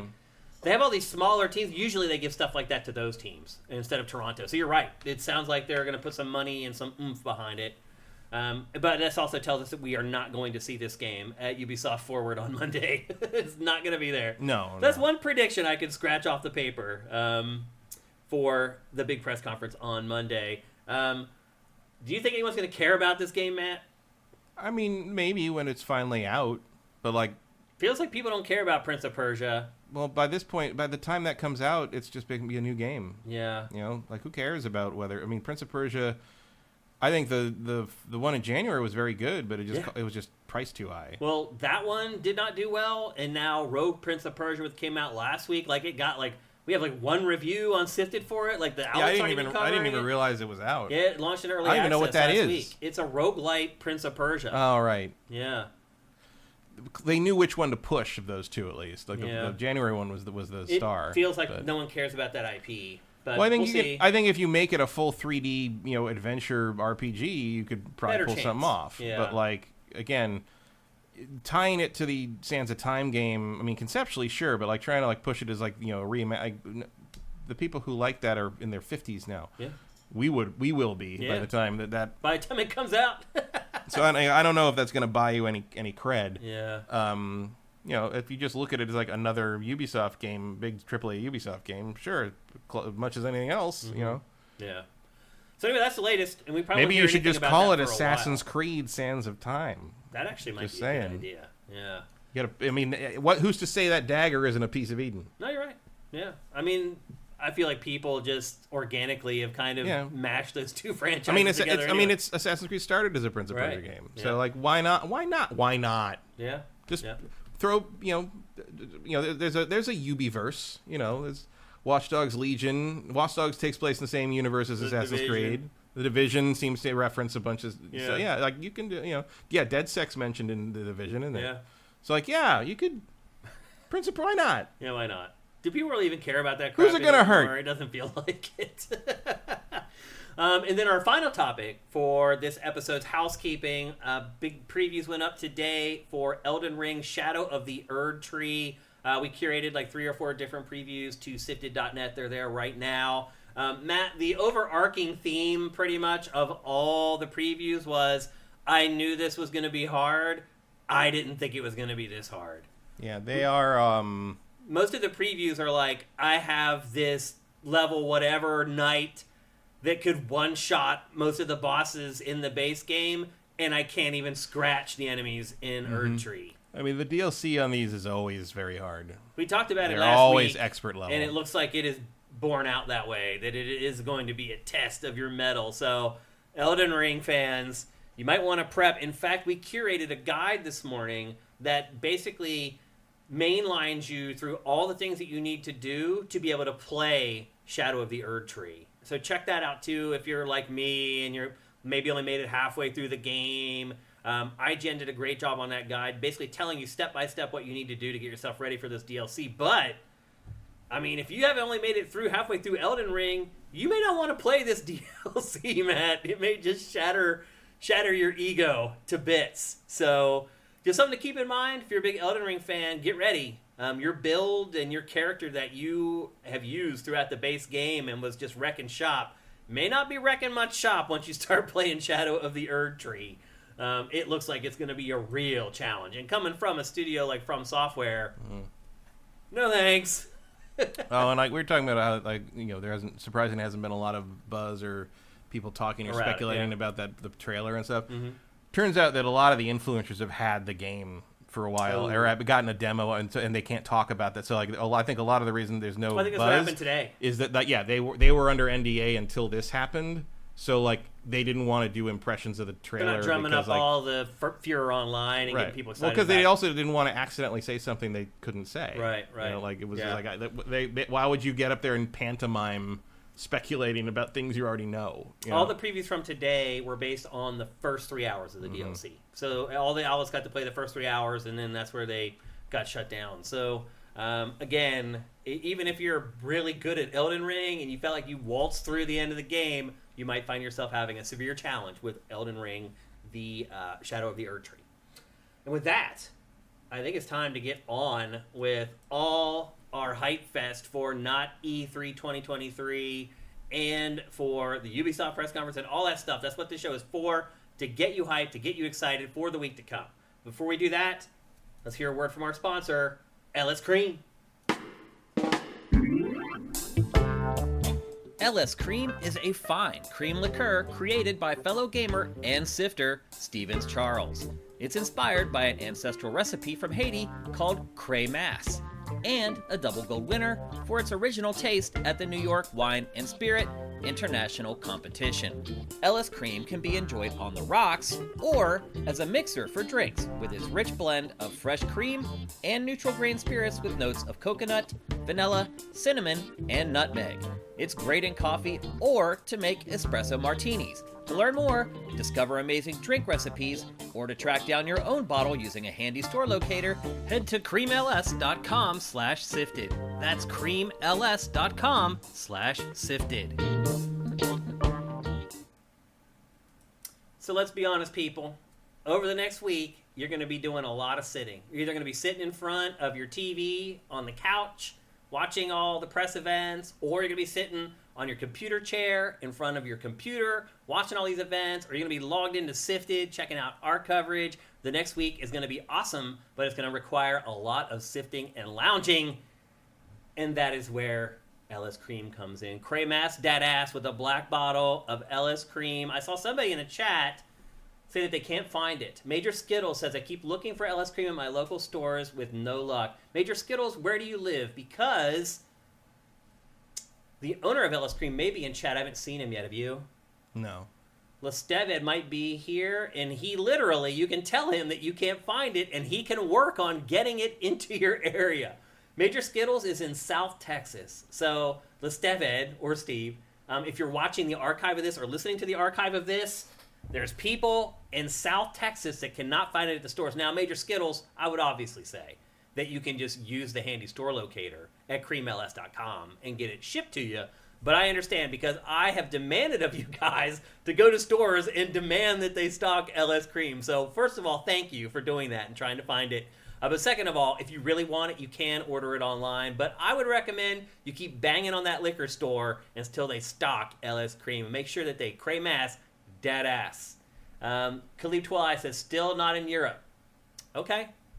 I mean, it's a growing brand. So there's still places where they need to go, and they need to get into certain markets. The world is a big place. So Anybody else unable to find it in chat? We're basically talking to Steve right now about this. So if any of you guys have had problems finding it in your local area, let us know. If you're watching the archive of this, feel free to let us know down in the comments below if you tried to find it and you had no luck. Again, go to creamls.com/sifted. And there's Greek recipes. You can find how to buy it online. You can find stores locally where they have it. It's very handy. Make sure you check it out. And a big thanks to LS Cream for sponsoring GameFace.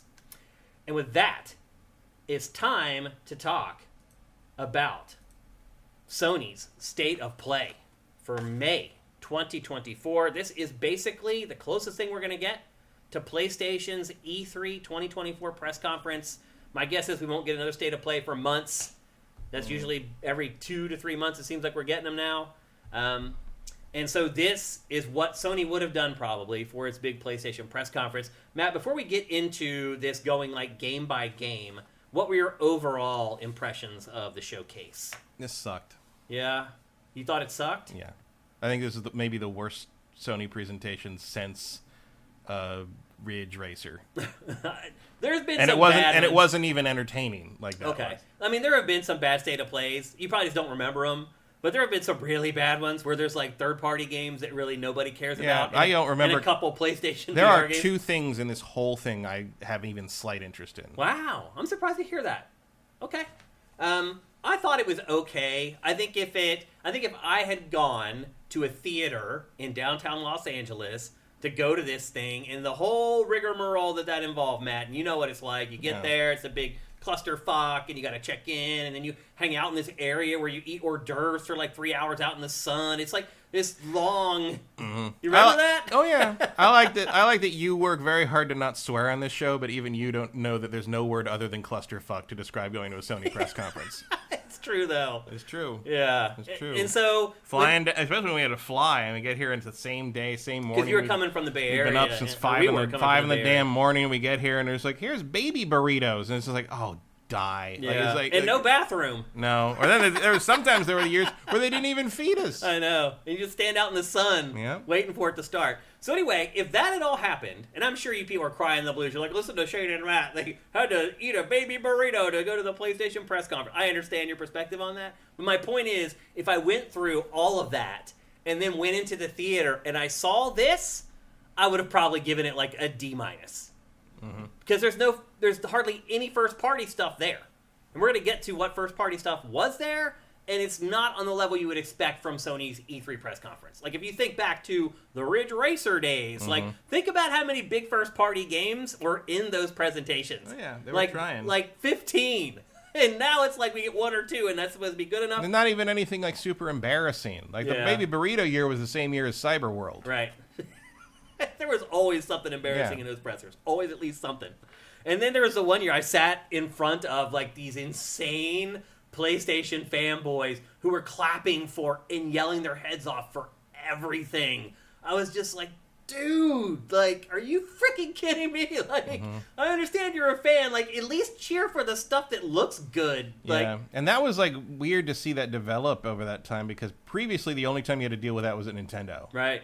Nintendo, like, I don't know how some of these fanboys got into those old Nintendo press conferences because that was some of those rooms were like 40 people. I don't know how some of those things. I mean, the Nintendo Joe guy at the 2001 wear, like the Rising Sun headband. Yeah, well, I mean, were you there for the GameCube reveal? I was there, yeah. Where he asked tried to speak Japanese to Miyamoto, and none of them could understand him. And it turned out what he asked was, "How do you like working at Nintendo?" Yeah, and I'm just like, man, you would never see me in a video game event ever again. Like, I would find a new hobby after that. Oh my god. So I do hear you, Matt. Like, if I compare this to the events we used to go to in person, it is a huge disappointment. But I did find more than a couple things that I was interested in. And I think maybe when we talk about some of these, you might start coming around a little bit once you get some details on them. I had troubles picking the biggest game because there aren't any. Well, I think PlayStation thought Concord was the biggest game, but I think the fans ultimately think that Astrobot was the biggest game. That seems to be accurate, yes. So we're going to start with Concord, because that is the game that PlayStation supplied the most information about, which led me, again, to believe that it's the game that they wanted to focus on. And after what happened with Helldivers 2, I don't blame them. So Concord... And also because this is one of their game as a service things they've been working on. This is their initiative. Yeah. This is the big thing. Yep. This is from Firewalker. Is that what? Is it Fire Sprite? I think it's Firewalker. Is the name of the studio. I don't remember. I have it here on my notes. Firewalk. Yeah. It is a studio comprised, surprise, surprise, of former Destiny 2 developers. And look, if you're PlayStation and you have this huge initiative to create games as a service that are successful, you could probably do a lot worse than hire a bunch of people who worked on Destiny. So I think the pedigree of the developers is there. But now it's time to talk about the game. And Matt, I think the first thing that surprised me was they kicked off with this cinematic. Because we knew already that Concord was a game as a service, and most games as a service don't have heavy story elements. And this thing kicks off with this elaborate, 5-minute CG cinematic that sets it up. And I'm starting to think, hey, maybe Concord actually has a single-player component. And it's it has a campaign, but then also multiplayer, kind of like how Destiny is. But as it turns out, that is not the case at all. It really is just a multiplayer shooter game as a service. However, they're kind of doing what Blizzard does with Overwatch, where they're going to release... Except they're putting the CG in the game, seems to be what's happening. What do you mean? As in, you don't have to go to YouTube to see the story of the game you bought. It's going to be in the game. Oh, yeah. You're going to be able to see these cutscenes in the game. So once a week, they're going to put out an elaborate cinematic, and we'll see if it actually ends up being once a week. We've heard that before, and then it ends up being once a month. But they say that once a week, they're going to put out an elaborate cinematic like Blizzard does for Overwatch that shows you the characters both on the job and off the job. So you create this personal connection to the characters in the game. I don't think that's a bad idea. I just feel like if you watch this trailer, you probably don't think that Concord is going to be a brainless 5v5 shooter. Right. No. Yeah. If this was a single player RPG or campaign thing or a co-op thing, I would be into this. This is all the scenes in this are cool. All the characters are interesting. It's got a big Guardians of the Galaxy vibe to it. You don't feel like it's a little bit of... it feels a little too much like Guardians of the Galaxy. Yeah, but how much of that is there in gaming? Yeah. Nothing. The equivalent would be the Guardians of the Galaxy game that we're never getting a sequel to because it didn't sell well. Yeah, I hear you. It does feel a little cheap. It feels like they ripped it off a little bit. But to your point, we'll probably never get another Guardians of the Galaxy game with a big budget, so this is probably about as close as it's going to get. There's the other game that tried to kind of rip off the Guardians of the Galaxy attitude and vibe was Suicide Squad. Yeah. So at least see how that ended. So at least they get points for doing it correctly. Yeah. This actually works for the most part. The problem is that now it just transitions to one of the least interesting things I've ever seen. What, the actual shooter the actual part game? Of it? Yeah. So the game takes place in an area called Crater City. That's where the cinematic is taking place. If you notice, below them is a gigantic crater. And you're a part of this crew of people who travels around the planet and basically just takes jobs. I don't know if they're bounty hunters, so to speak. That would be a mercenary, is what they're doing, really. They're called Free Gunners. That's the name of their group. Yeah, that's a mercenary. Freelancer with a... Except they don't use lances, I guess. They use guns. I assume that's the etymology there. Yeah. And basically, you're taking jobs on various worlds, and you're competing with other crews. There will be a total of 16 playable characters when the game launches. That's on day one. That's competitive. I think Overwatch had 20. I think Apex Legends had 8 or something. Yeah, Apex Legends didn't have that many. So it does jump all over the place. So 16 I feel like is a pretty good number. And then the thing for this game, or at least as far as they say, and we'll see if it ends up being true, is that they want to make sure that the characters vary a lot. That they're not just cloning their characters. For example, that big yellow robot that you see, it doesn't even really have a gun. It has a vacuum that vacuums stuff up, and he can drop jump pads and things like that. But that's all it does. So basically, they want to make sure that team composition is really important. But they said they want to make sure that each character can also be played in different ways. I don't know how the yellow robot can play any different other than be in support. But maybe they've got some ideas that they haven't shared so far with the media that they've released and the information that they've given out so far. So there's deployable gear, there's healing pads, there's traps. One thing that they did mention, there's a developer doc for this game, they talk about lanes. And they talk about how there's objects in the game that you can use to block the lanes. I don't know how much that means that this game is MOBA-like or whatever, but it does appear that a lot of the map designs are going to be 3-lane map designs. where you have a center lane and then a right and a left lane that you're trying to go from one side of the base to the other. So maybe some light MOBA elements. Again, a lot of this information we're just trying to disseminate from what they've shown and the few things that they've mentioned. They did mention blocking lanes. There are walls, deployable walls that you can get in the game to block lanes off from the enemy. So there is some semblance of trying to herd the enemy into places where you can unload on them, basically creating choke points. Again, they mentioned circular maps. 3 to 4 shot kills is generally what they're going for in this, which is not a lot, man. Mm-hmm. Like, that's kind of Call of Duty level. Like, if you get somebody in the head and neck in Call of Duty, 3 bullets usually finishes them. That's definitely faster time to death than most Overwatch. Games like this, yeah. So we'll see how people like that, and that's something that's easy to tweak as well. Like, if they launched a game like that and people complain, they can very easily tweak that and change it. So that's not like a deal breaker to hear that's how the game is notice played. like all the footage of this, like they're continually cutting away to like little things that won't happen in the game. Yeah. Like the cool parts of this are not in the game. Like this, what a waste. Yeah. What a waste of a cool concept and cool ideas and a cool looking a cool looking world. Like the universe looks cool. Like, well, the funny part is like we're opposite here. Like I think the world looks derivative, but I think the game looks okay to play. This looks like as close to like Beyond Good and Evil 2's world as we're ever gonna get. Probably. That's a good way to put it. But like, I would watch this animated series. I would play this adventure game. I would read this comic. But I will not play this video shit. Game. Like that's every fucking shooter I've ever played. Yeah, right there. I hear you. Who cares? Yeah. I mean, for me, as someone who plays a lot of shooters, it's about looking at the characters and the weapons and stuff like that. That's what is or is not a deal breaker. Right, and then after a week, the meta will settle into like 5 different characters that everybody uses, and it's the Yeah. same teams every fucking time, and no one wants to play on this map, but we all want to play on this map, and so we just kind of like sandbag through this map until the other one comes up in the rotation. It's like, don't care. Yeah. Don't care. I mean, to be fair, all that stuff is very accurate.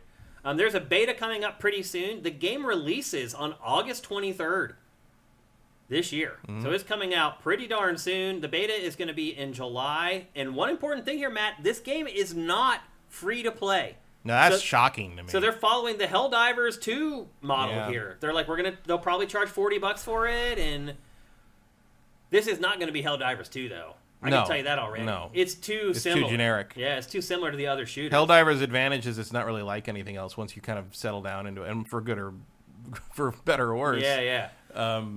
So you do have to pay for this. And my guess is it'll be $40, but there will be free post-launch updates that introduce new playable, they call them free gunners. There's going to be new maps, new modes, and as I mentioned earlier, a new cinematic vignette every week to kind of expand on the universe around this game. But Matt, the reaction to this game has not been positive online.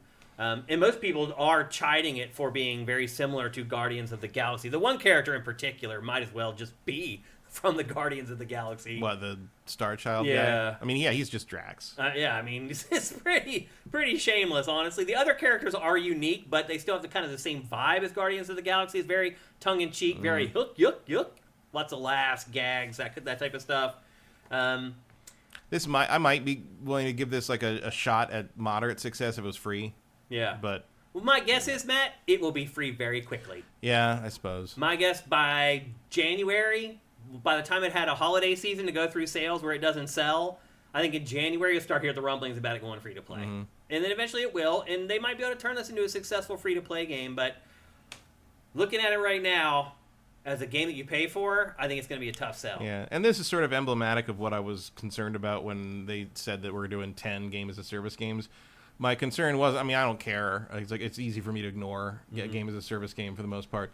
But it was like, I bet there's going to be some cool ideas that are going to get wasted because they end up getting made into the game-as-a-service game instead of the game they should be. Mm-hmm. And it's like, there's no reason to put this much effort. I mean, I think this about Overwatch, too. There's no reason to put that much effort and care into these characters and building this world and building these stories around these characters if you're never going to do anything with it, if it has no relevance to the game, and it doesn't. Well, I was playing Multiversus this week because it is back live again, and I am shocked that nothing has been done to that game in 2 years. It is the same exact game we played in beta with like a couple extra maps and some extra characters, but like it's not finished still. Like there's still no character entrances to the fights. Like they just appear on the map before the fight starts. Like, it doesn't have any of the accoutrement that you have from games like Smash Brothers or whatever. Now, again, it is free to play, but it's just so bare bones. Like, I also found that, like, I'm playing as Jason. It was, like, one of the characters that unlocked really early for me,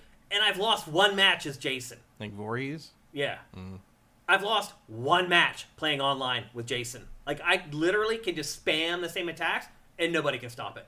So, there's balancing issues there, but the point why I brought it up is because, to me, it's kind of similar to this. Like, it's like, you could cut it down to free-to-play. Do I care about, like, a weekly cinematic? No, not really.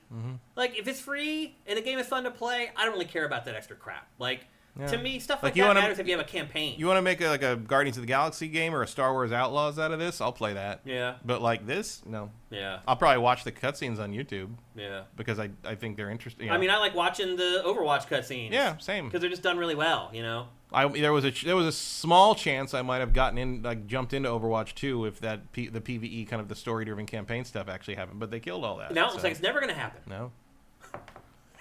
It's like the whole reason they launched Overwatch 2. It's insane. And now that universe is gone. Yeah. And this will go away too. Like this could have been something, but it's not going to be anything. Yeah. So anyway, that's Concord. For now, I think it's a PlayStation exclusive. I don't think they've announced it for PC yet. Why would you? I mean, why wouldn't you release it for PC after what happened with Helldivers? Well, I think it's too late. Maybe to make that. They probably were not developing it for PC at all yet. It will come to PC very quickly. I don't think it ever will. Really? You think it'll bomb so hard that they won't bother? Yes. Interesting. I feel like Sony at this point, every multiplayer-focused game, every game as a service, should launch day and date on PC and PlayStation. I would bet that they agree with that, but I just think it was probably too late for this one. The Helldivers effect, it happened and they didn't expect it. I mean, if you take one lesson from Helldivers, that's it. That's probably it. That's it. That's the takeaway. So anyway, there you go. That is Concord. Again, it launches August 23rd. 2024. It is a paid game. It's not free to play. My guess is it'll cost $40. Vincent says it is on PC at launch. It's announced for PC already? Okay, good. All right, then they're smart. That's what they should be doing. That's good. That's good to hear. I didn't see that, though, in all the promotion. The other problem, too, is like this stuff... a state of play isn't going to emphasize that's the problem. Like, for example, I went to the PlayStation blog, the official PlayStation blog, to get a lot of the information about these games because that's all they released. And the PlayStation blog for this does not mention PC. So, which is a little weird. They should probably start to just sort of embrace the idea that they're on both things now. It's just the way it is now. It should be anyway. So there you go. That's Concord. Next up, the game that I think most people thought was the best game of the event, and that is a brand new, standalone, legitimate Astrobot game. I understand why people fell in love with this trailer because it's an awesome trailer, and two, it looks like a really awesome game, Matt. Yeah. I will admit that like the people going around saying like game of the year already, the hyperbole around this game is mind shredding. Yeah, it's a little much. But it looks cool. Like Matt, this is like the only like tangibly interesting new mascot or anything that Sony's had probably since Sackboy, and it's just nice to see them capitalizing on it. But Matt, this game is a PlayStation fanboy's wet dream, because not only is it a really good-looking PlayStation 5 exclusive game, but it features everything from PlayStation Land. Like this trailer, you have a ship that's a PlayStation 5. If you remember the last one that launched with the PlayStation 5, it had the same thing. It had all kinds of cameos of old PlayStation hardware. This game is going to have a bunch of cameos from PlayStation characters in addition to the hardware. So again, if you're a PlayStation fan, like this is just rolling out the fan service like left and right. And on top of it, it looks absolutely incredible.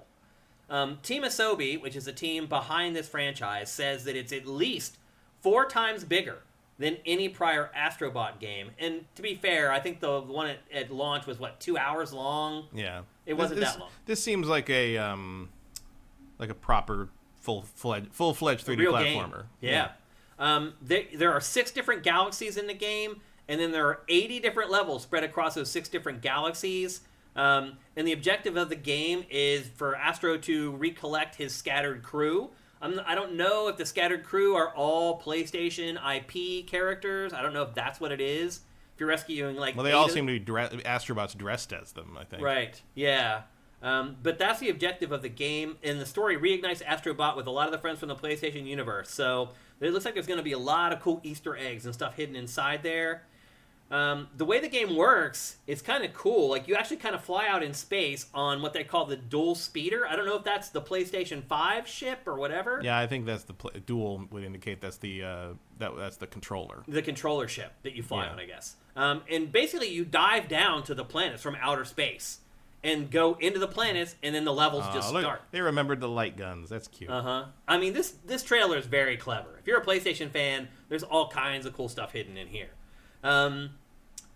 So yeah, you get to dive down to the planets. I don't know if it's going to be what happened to him here. Did he see the NPD reports? Maybe. It's all Xbox dominating the PlayStation sales.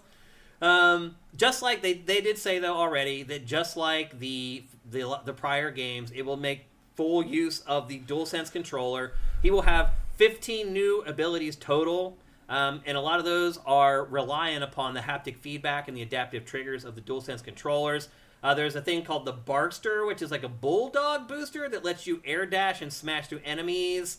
There's the twin frog gloves that after long range punch, they give you the ability to punch from long range. Is that like a backdoor Frogger reference? Maybe. Do you remember? I don't remember why I ran into this week, but I was reminded of Frogger on the PS1. Do you remember how much that sold? They sold 4.5 million copies of Frogger on the PS1. That's insane. I do remember that it was 4.5 million copies of Frogger. That's crazy. And then there's also a giant sponge that lets you soak up water from the environment, and that blows up Astrobot into like a huge form. You see a little bit of that in the trailer. Oh, right there, right on time. You can turn into like a huge Astrobot. What else? They said there's 70 new enemy types. There's a massive boss at the end of each of the 6 different galaxies. So there's 6 major bosses in the game. It's a full-fledged 3D platformer starring Astrobot that makes use of all the technology of the PlayStation 5. And so I'm really excited for it. You guys are really excited for it. Everybody is. Again, this is the game that everybody was talking about after the State of Play.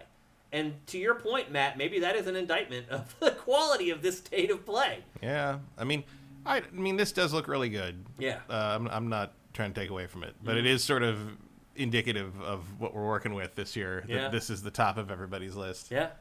I mean, it's cool to see Eco and Shadow of the Colossus references and all, but and it looks great, but that's it. Yeah. This is PlayStation this year. This is coming out on September 6th, 2024.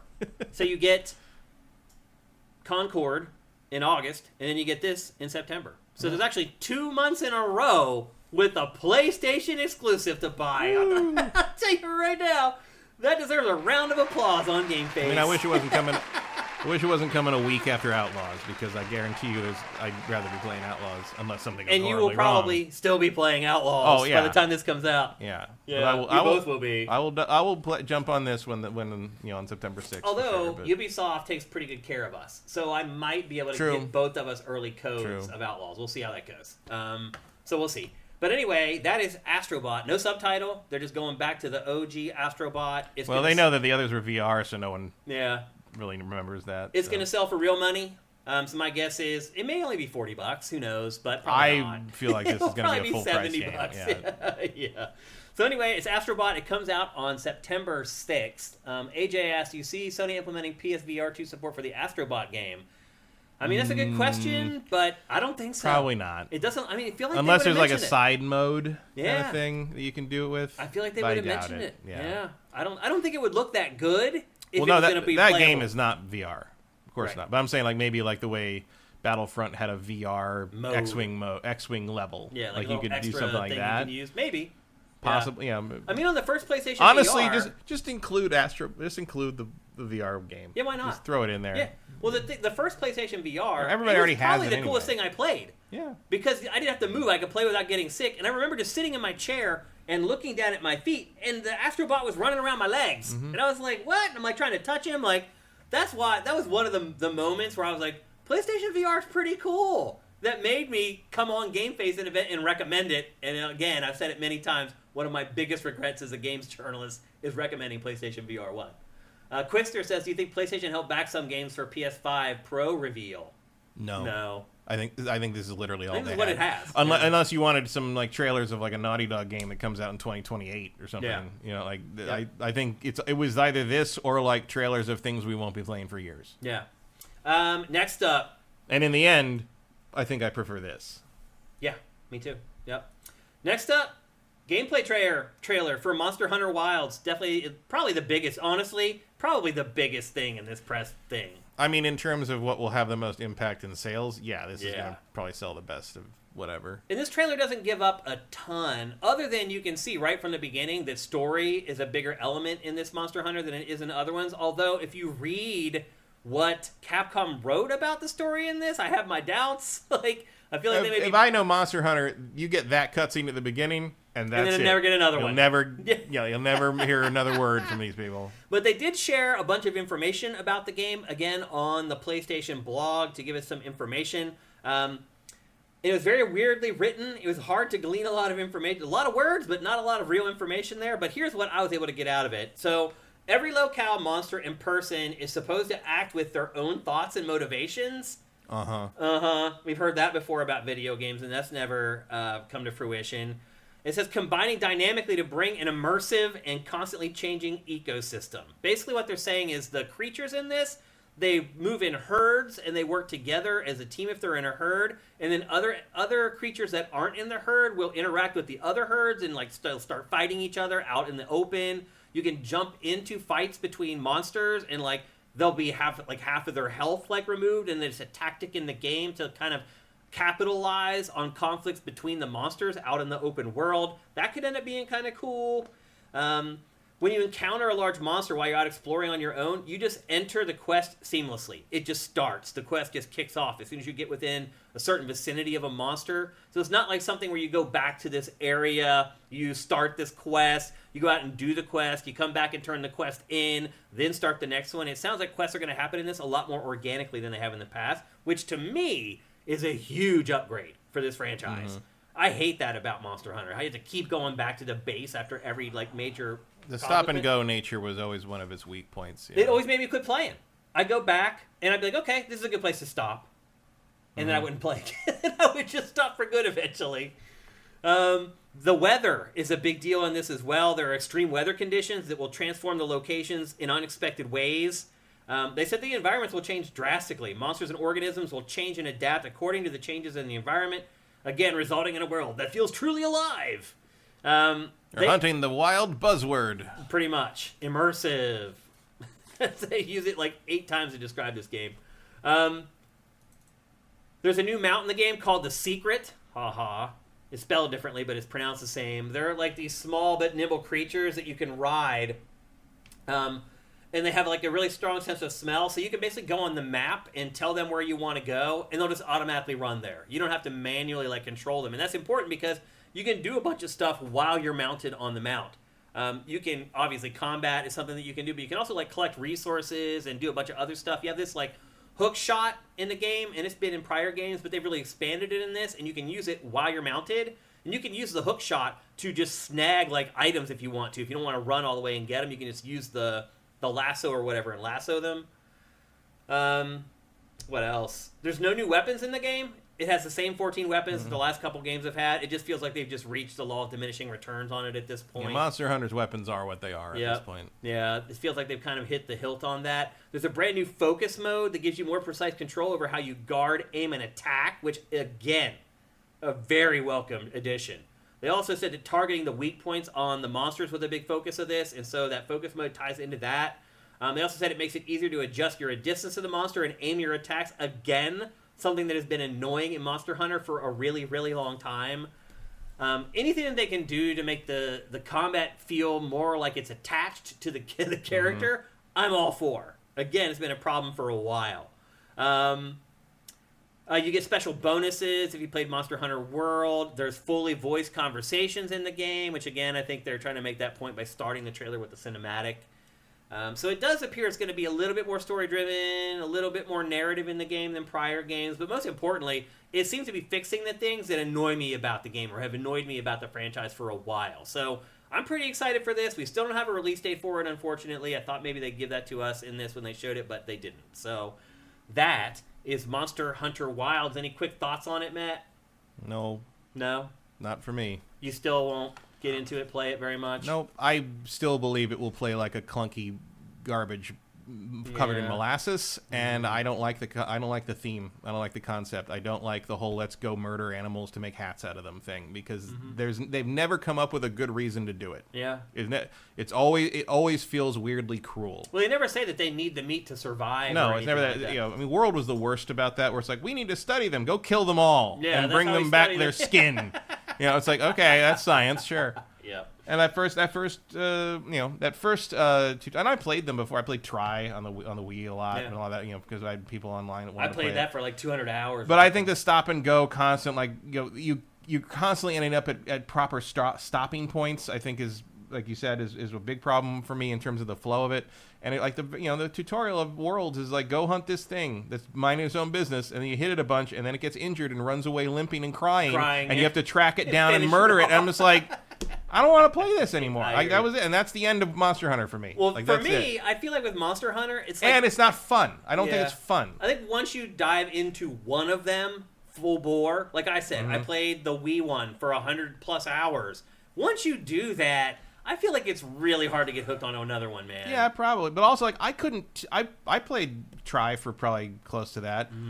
I couldn't tell you a single thing that happened in it. I don't remember a single thing. I mean anything. I don't have a single memory of that game. I do. None whatsoever. I played it all. I remember like a sea serpent, like an elasmosaurus or something underwater at some point. That's it. I don't remember that game at all. It just like washed over me, completely unmemorable.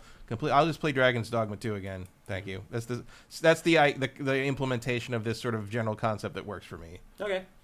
We got to keep moving because we got a lot of games to get to still. Next up, we're going to talk about Dynasty Warriors Origins. It sure looks nice, though. It does look nice, yeah. So does Dynasty Warriors Origins. It's the first Dynasty Warriors made specifically for Generation 9 consoles, and it absolutely shows. You play as a nameless hero. They didn't say whether you're going to create your own hero, but that seems to be the hint. They just said play as a nameless hero. And a lot of times that means you'll create your own. I don't know. We'll see. But they are marketing this as having the largest battles ever in a Dynasty Warriors Musou game. They are still going with the 1 versus 1,000 Dynasty Warriors aesthetic, though this might be like 1 versus like a million.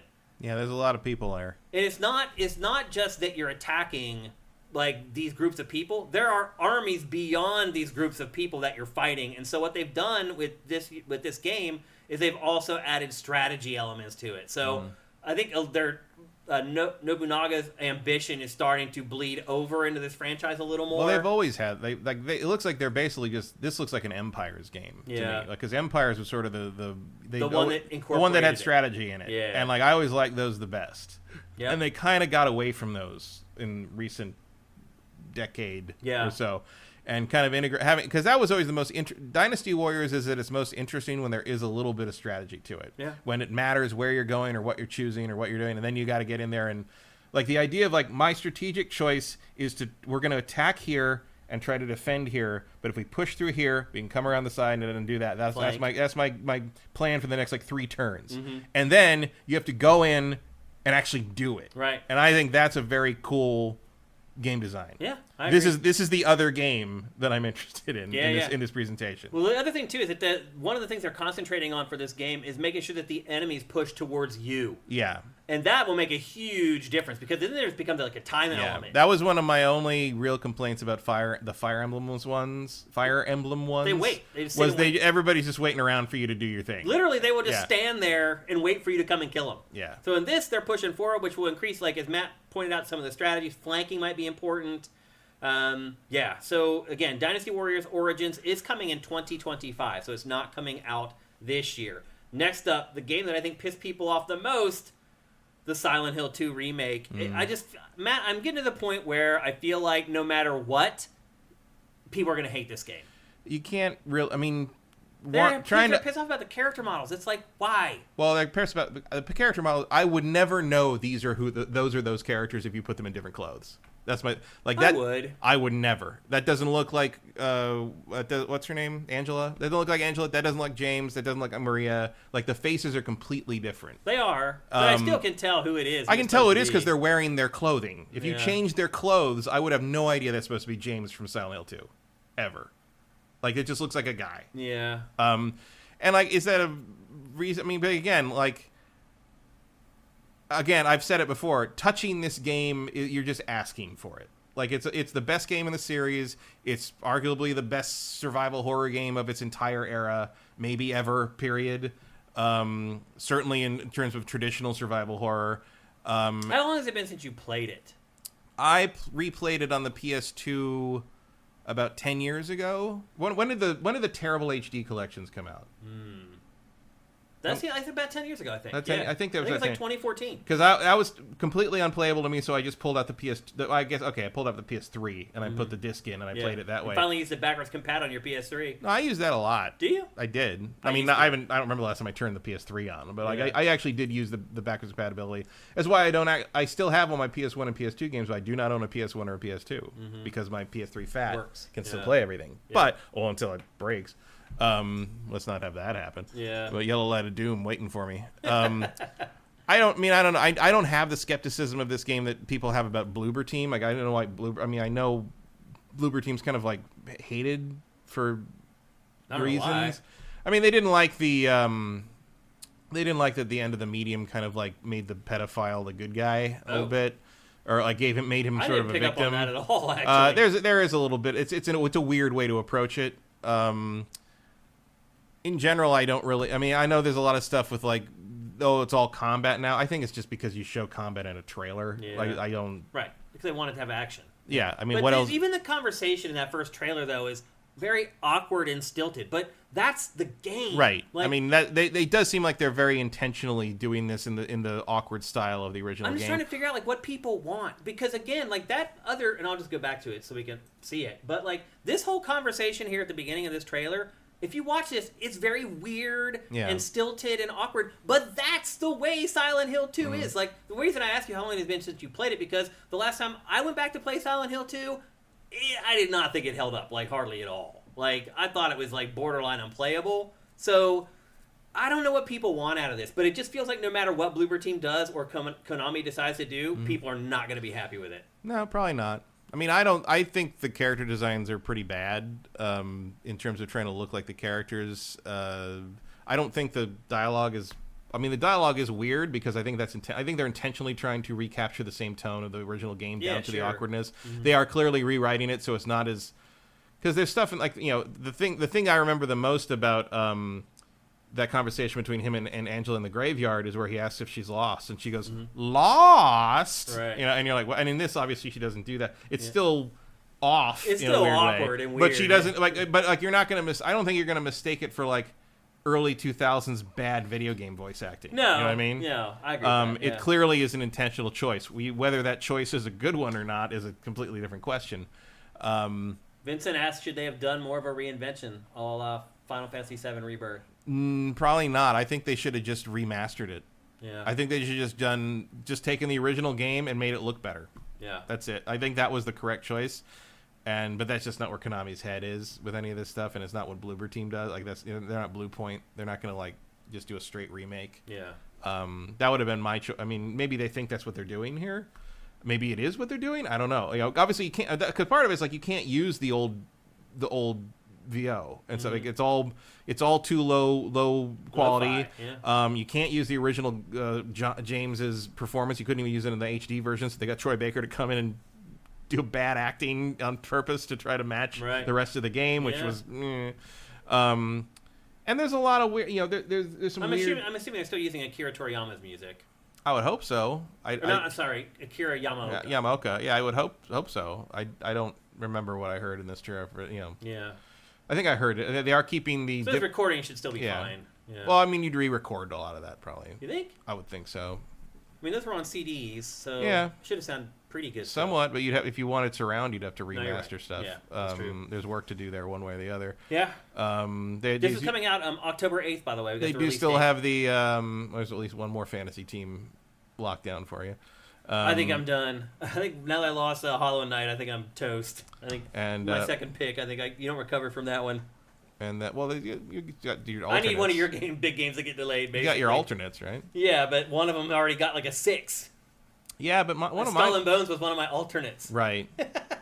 One of mine was bad. No, you have a good ones. I think Helldivers is your alternate. Helldivers my alternate, but I mean in the main thing, in my main list. Mm-hmm. I can't remember what. Yeah. Yeah, I don't know. I don't remember. I still think Stalker's going to drop out. We'll see. Keep my fingers crossed for that one. But, yeah, I mean, you're kind of doomed. It is hard to work on a project like this that is so revered. Mm-hmm. It's like, it feels like no matter what you do, someone's going to be I wouldn't touch off. it. And you're going to see the same reaction to Metal Gear Delta or whatever that, which won't be. Which, again, I don't have any affection for Metal Gear Solid 3, but, like...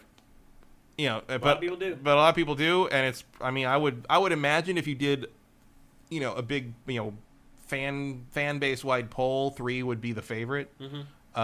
I think so. Maybe 2 would be close, but I would imagine. I mean, 3 seems to be the most loved game in the series, from what I can tell. And you're just playing with fire when you try to remake that from the ground up, and you don't have the involvement of the original people, and you don't have that kind of authority really to do it. Yeah. And Bloober Team just doesn't have. Either you don't like how they handle the tone and the subject matter of things, or other people just don't like their games. Don't think they make good games. Well, a lot of their games used to be all first person too. Yeah, which I don't agree. I mean, I think if I was gonna pick someone to handle this subject matter, and I mean, not that they do it perfectly, but being willing to tackle it head on, Angela's story is real dark. Yeah. Angela's story is very. I mean, it's a little weird actually that they made a whole trailer about that character because she's a 19-year-old sexual assault survivor, right? And maybe not the best PR face for the brand, but it's just I don't know, and there might be an argument that that game was of its time. And that the lo-fi nature of it on the PS2 is one of the reasons it worked. Yeah. And that trying to recreate that in high fidelity like this is just doomed to fail. Coming out October 8th, so just in plenty of time for Halloween. I'm intrigued by this for this very reason we've been talking about. I can't wait to play it. Yeah, I'm certainly curious. What the hell? I don't really expect much from it, but I'm going to give it a chance. Can't wait to see how you fucked it up, boys. I mean, at the very least, I don't know. Yeah. All right, we got to move on. Next up, surprising nobody, God of War Ragnarok for PC. Yet another thing that had leaked out well before this thing happened. This was even beyond the Insider Gaming rundown that it put up a couple hours before. We knew this was coming a week or two before this state of play. It is coming out on September 19th. It is still going to require the PSN login, Matt. Yeah, you should just get used to that, It folks. has learned nothing. Well, no, I think it doesn't matter here. I don't think they're ever going to change. Well, you have to do that. The whole point is to know who's in your ecosystem and be able to throw that number up at the shareholders meeting. Yeah. This is not new. This is not different. Every other third-party publisher demands this. EA, Ubisoft, Capcom, everyone, even Warner Brothers has the login shit. Even if it doesn't work half the time. Yeah, Ubisoft actually invades the game. Yeah. It starts popping achievements for its own achievement system. It's really crazy. That is, part of the problem is there's a bunch of countries out there. The majority of countries in the world can't have this because you can't make a PSN account there. Yeah. But the solution is for them to expand their PSN account reach. Yeah. If I were them, I'd be working on that, not deciding never to integrate the this root stuff. of the problem. But you will need PSN accounts to play Sony stuff on PC. Just accept that. Yeah, that's just the way it is. That's how it works. And by the time the third game comes out, people won't even talk about it anymore. No. Why has Sony not realized that they need to expand PSN coverage to every country in the world? I don't know. Just Sony going to be Sony. It really is mind-boggling. All over again. It's really crazy. I mean, look at the Nate Druckmann thing, where they literally had to apologize for their own interview with their own developer at their own studio. Yeah, it's bad. There is nothing in the world Sony cannot make worse for themselves. Yeah. It's astounding. I'll be honest with you, reading some of the stuff on the PlayStation blog for these games, I was like, who the hell do you have writing this stuff? Mm-hmm. Seriously? AI, probably. And I'll be honest with you, Matt. I think it's some of our former colleagues. I think we know the people who are writing this. Do we? Yeah. I don't want to call some them of that. name. Some of that reads like AI to me. I don't think it is, but it was bad writing. So Sony needs to upgrade whoever's working on the PlayStation blog. So anyway, that's God of War Ragnarok coming out September 19th. Requires a PSN login. Includes the Valhalla DLC. None of that's a surprise, really, sadly, for the login stuff. Next up. This is a game I thought you might be interested in, Matt, that I'm surprised that you weren't. Ballad of Antara. I just don't know anything about it. there's a lot of information out there, and we're running out of time, so I don't want to go too in depth about it. But there is a lot of information about it. This is coming out in 2025. This game looks amazing graphically. It is a free-to-play action RPG for up to 3 players cooperatively. See, that's where you kind of automatically lose me. But you shouldn't. So think about like all these big games now that are coming out that are these free-to-play action RPGs that people that are making literally like billions of dollars. Oh, yeah. I'm not saying it doesn't make commercial sense. I'm saying that I've never enjoyed one of those. Well, the thing is, I haven't either because they're like art styles made for people who like Pokemon and stuff like that. This is like that's the same design with art and aesthetics that people like us would be interested in. No. See, I don't dislike Genshin Impact because of the art style. I mean, I it doesn't help. I mean, no, I'm not saying I'm not defending the art style. I'm saying that game is boring as all fuck. Like, I don't like Genshin Impact because I played it for like 15 hours and realized there was nothing else to do. I was bored out of my mind. And I've gone back to it a few times and it's fucking boring. Well, Matt, I'll just be honest with you. This game sounds insane. Again, I have like 800. Then why are they giving it away for free? Because that's how you can make a shit ton of money. Look at Genshin Impact. It's printing money. And you don't have to do anything. You put up some corny-ass DLC every, like, 3 weeks, and it just prints more money. But all that says to me is I'm going to be rolling slot machines to try to get characters I want. It doesn't sound like it's going to be that way. I've seen all these different characters pop up all through all these different things. Like that's the game, That's the gotcha stuff. The game is... So these characters are called emissaries, and the game is going out into the world and creating your own army of emissaries. That's the entire crux of the game. Right, and I bet you're going to have to play gotcha capsule toy loot boxes to get those emissaries. It's also set in like dual realities, where there's like 2 separate environments that you play through. There's a lot that goes into this game. There's this stuff called paras, which are like the verbiage they used on the PlayStation blog for this was freaking terrible. They need to fire the person that is running the PlayStation blog because it was just a bunch of gobbledygook fantasy bullshit. I was like, okay, just tell us about the fucking game, dude, or whoever wrote this shit. I'm like, what the hell, man? It was hard to figure out what the hell was like about the game or just this superfluous language they were using the entire time. But basically, each para is like a unique essence in the world. Each one, and then I guess each one has its own biome story, or each of the emissaries has its own biome stories and adversaries. So it's like you go out into these different biomes and you defeat the biome, and that's how you get the new emissary that becomes a part of your army, essentially. To me, it sounds like it is designed differently from a lot of these free-to-play action RPGs that we're getting. I hear you. Most of those are pretty much the frickin' same. It does sound, Matt, like this one is going to be something different. Like I started following this on Sifted myself because I just want to learn more about it. And it looks like the graphics, like, whoa. For a free-to-play action RPG, that game is a stunner, man. I mean, it was the best-looking game in this whole thing, I think. Hey, sure, it looks good. Yeah. I mean, it's fun. Like, I show me the game. Show me the game instead of this dark fantasy garbage. Yeah. Like, I've seen the dark fantasy garbage, but through most of that trailer, I was just like, can we move on from the gritty Dark Souls fantasy? Like, because like, I understand why they did it. Like, sure, but it's like I don't care about the game, but I will admit that crab game that you talked about, like, another crab treasure, and yeah, that's refreshing. Yeah, like these games, you make a Souls-like, but it doesn't have to be like a fucking Boris Vallejo painting every time. Yeah. Like you can do some shit, you mess around with it. Is that the guy that did the Foghat album cover with the dude on the horse? Yes. Yeah, they should make a Zelda game that looks like that, man. They should I've do been a lot asking of for things. that for like 15 years. It'll never happen, but no. A boy can dream.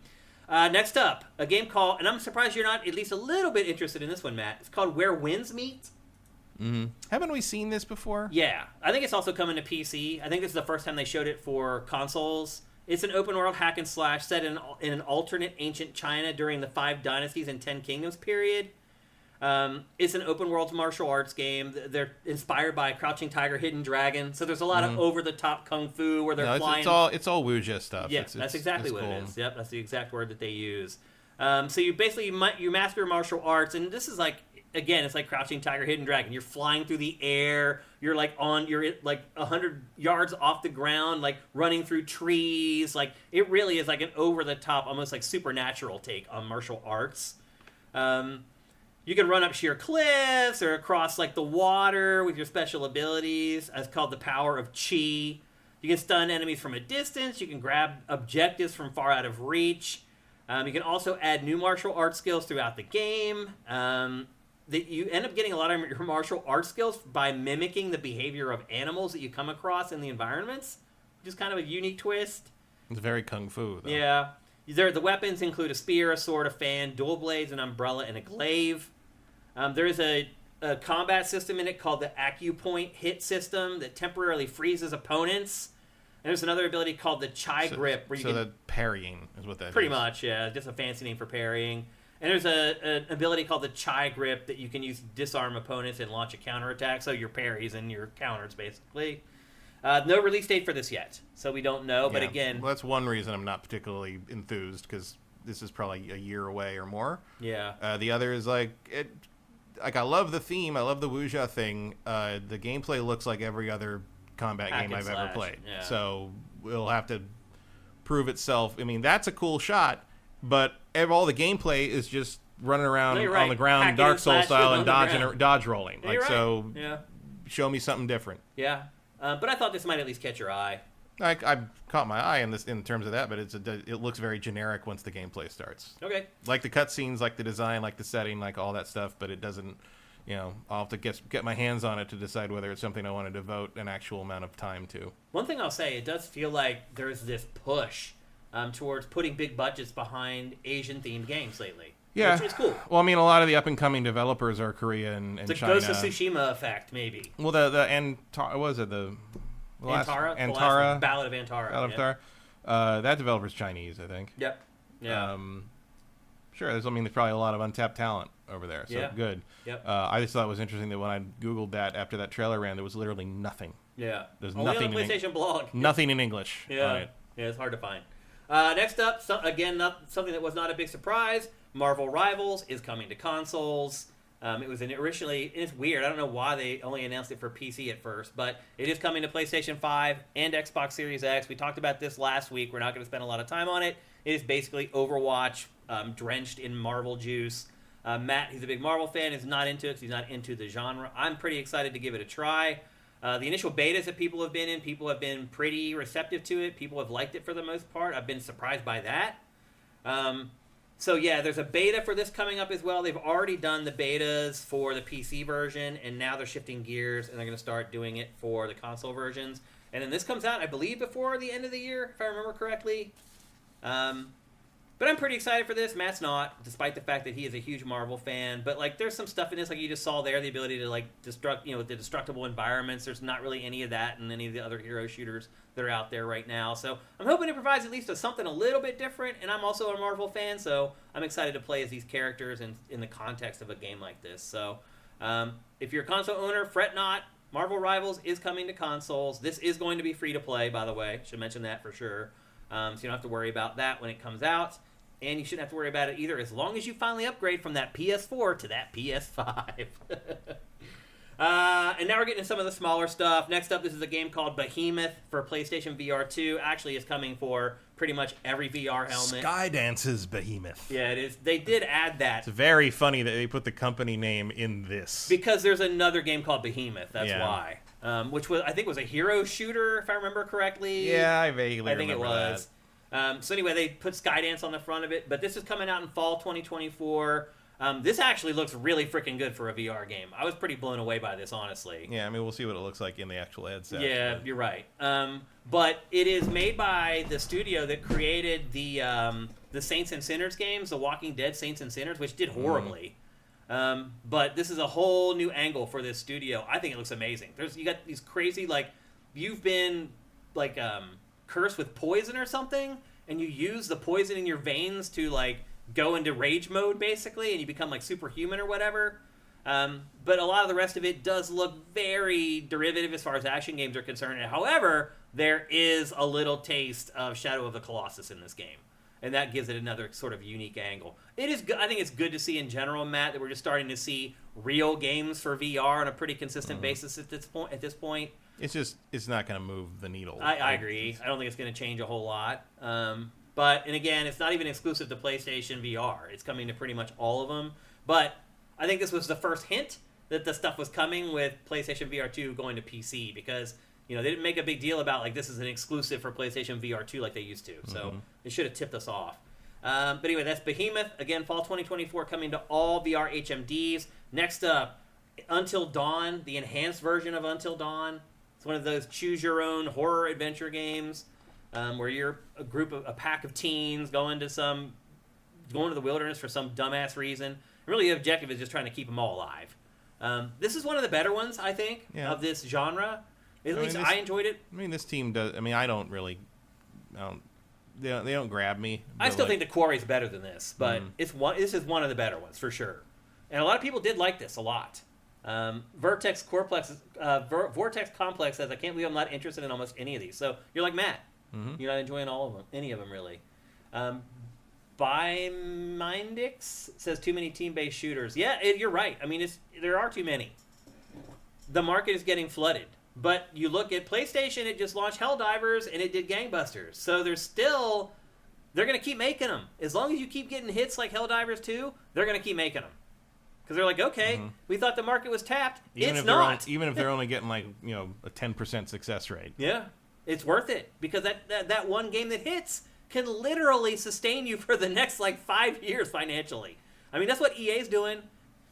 Yeah. Apex, it's all Apex Legends and Ultimate Team. That's what's paying the salaries of everybody at EA now. That's it. So other publishers are figuring it out, other developers are figuring it out, and they're going to keep throwing crap against the wall, trying to figure out what's going to stick. And that's just the way it is, unfortunately. JM Rain says, I'm happy there will be an Until Dawn update, but I don't need it. Yeah, I mean, the other thing, too, about this, Matt, is Until Dawn, the original game, still looks pretty damn good. Yeah. It's funny we're getting to the point now where I'm like, really? Do we need a remaster of that? Yeah, I don't remember Until Dawn tremendously clearly, but that doesn't look all that different. Yeah. I mean, I guess it's loading time. I'm sure if we did side by side. Part of it, I'm sure, is that Rami Malek's in it, and there's look, we have a best actor nominee in our video game. Let's update it for modern time. Probably. That's probably part of it. And I think part of it is just what you said. They want to get all these games updated to modern times, so they don't have to touch them ever again. And once you get it into 4K, you're good. You're golden. Yeah, you can carry that forward for another 15 years, probably. Easily. A couple more. Path of Exile 2. They showed off the console version of that. It is an isometric action RPG a la Diablo. Are you a fan? I like it. Exile? I like it well enough. I backed it. You did? I was on Kickstarter. The first one or the second one? First one. Okay. It's fun. It's a lot of some of the ex-Titan Quest guys from Iron Lore. Yeah. And which was pretty good. It's good. It's fun. It's good. Yeah, I never finished it. It's huge. Never even played the second one. I don't even know if it's even. Well, it's not out yet. It's not even. But I think it's early access or something. No, it goes into early access in the fall. Oh yeah. On consoles and PC. Right. So it technically launches this fall, and it is coming to both PC, Xbox Series, and PlayStation 5. I think by then I'll probably be ready to play another one of these, Matt. Yeah. I'm still pretty burnt out on it from Diablo, but around the time at the end of the year, I'll probably be ready to play another one of these and dedicate. I think I'll wait until it's done. Yeah, that's a good point with a game like this. Actually, that's actually a really good point. And you can see though it is consoleizing itself a little bit with couch co-op. Yeah, I mean, it's nice. Yeah, which is a nice little feature to have on the consoles. So it is. Look, they are trying to make some tweaks to the PC version to make it more palatable on console. Crossplay, as long as it's cooperative, that's fine. If there's any PvP in this, that's where it starts to get a little dicey. Does it say crossplay? It just said it, yeah. It said cross progression. It didn't say crossplay. I think it just said crossplay. It said cross progression. Oh, really? Your save counts right there. Oh, there. Okay, that was a little earlier. Yeah, right there. That's fine. Yeah. I mean, I don't know. You always have co-op partners. PvP was never super relevant on the first one, as I remember. I don't really deal with that anyway. Yeah, I wouldn't want to play PvP in a cross game progression like is good. Being able to jump from one to the other is good. That's more important to me than crossplay, probably. Yeah. And then next up, another VR game, Alien Rogue Incursion. This one's also coming to pretty much every VR HMD. This trailer is literally 18 seconds long. 18 freaking seconds long. Yeah. But they do show the first glimpses of gameplay. You can see what it looks like in engine. Alien is a good idea for VR stuff. Hell yeah, it is. But it's the perfect looks IP. Awful. You think it looks awful? Yeah, it's low frame rate, and the alien model isn't very good. My gold standard for this is something like Alien Isolation, which I don't think. By now, you should be able to get that. Right, in VR. that's old. That game's old. You should be able to get VR that fidelity out of this. And this looks real rough. Yeah. Maybe it's really early, and that's why there's only 18 seconds of it. But like, it might be terrifying though in VR. I know you don't get scared by stuff like that. I don't know if a low poly xenomorph jumping at me is really going to freak me out that much. But and then the final game, definitely the weirdest game of all of them, is a game called Infinity Nikki, which is like, it's kind of like a little bit like Princess Peach Showtime. It's an open world. I think it's got action in it, but they call it an adventure game, where she gains her powers from the outfits that she wears. Again, like Princess Peach Showtime. This game is coming out at the end of summer, something like that. But it just feels like this is what like the Japanese bone that they threw into the presentation. They're like, well, we got to keep our Japanese partners happy, so we're going to put Infinity Nikki in there. But yeah, this is the one game where I was like, okay, I'm not sure why you put that in there. And maybe it wouldn't have been in there if this was really Sony's old E3 press conference, but it made the cut for the state of play. And there you go. Those are all the games in Sony's state of play. Matt, you already said you really didn't like it, but what letter grade would you give that state of play? This probably gets a D. Yeah. I'd probably give it a C or a C minus, something like that. And it's only because I have lowered expectations over the last, like, however many years. Like, as I said earlier, if we were still in the era of Sony doing its in-person press conferences, this is a D or an F. I mean, my expectations are generally pretty low overall for these kinds of things, but holy shit. Yeah, I mean, I don't know. There's like 5 games in there I'm pretty excited to check out at least. But there were 14, to your point. Yeah, I got Dynasty Warriors and Astrobot, and that's it. Yeah. Wow. There's more than that for me. Like, I'm interested in checking out Concord. Obviously, I'm a big shooter guy. And then some of the smaller action games I want to check out. And, I don't play a lot of free-to-play games. I don't play any free-to-play action RPGs. But I will say, like, I'm going to try that one because it looks different than the others. So it may suck. It may be horrible. It may be just like all the others, just a squirrel wheel with gotcha mechanics. But I'm going to give it a go. So I'll give it a C, C minus. What about y'all? What are you guys saying in chat about that Sony State of Play? What grade would you give it? Pharaoh Doll says, can't believe they're making a Love Nikki action game. Yeah, I can't either. Eric Cartmenes says D minus. What are your grades?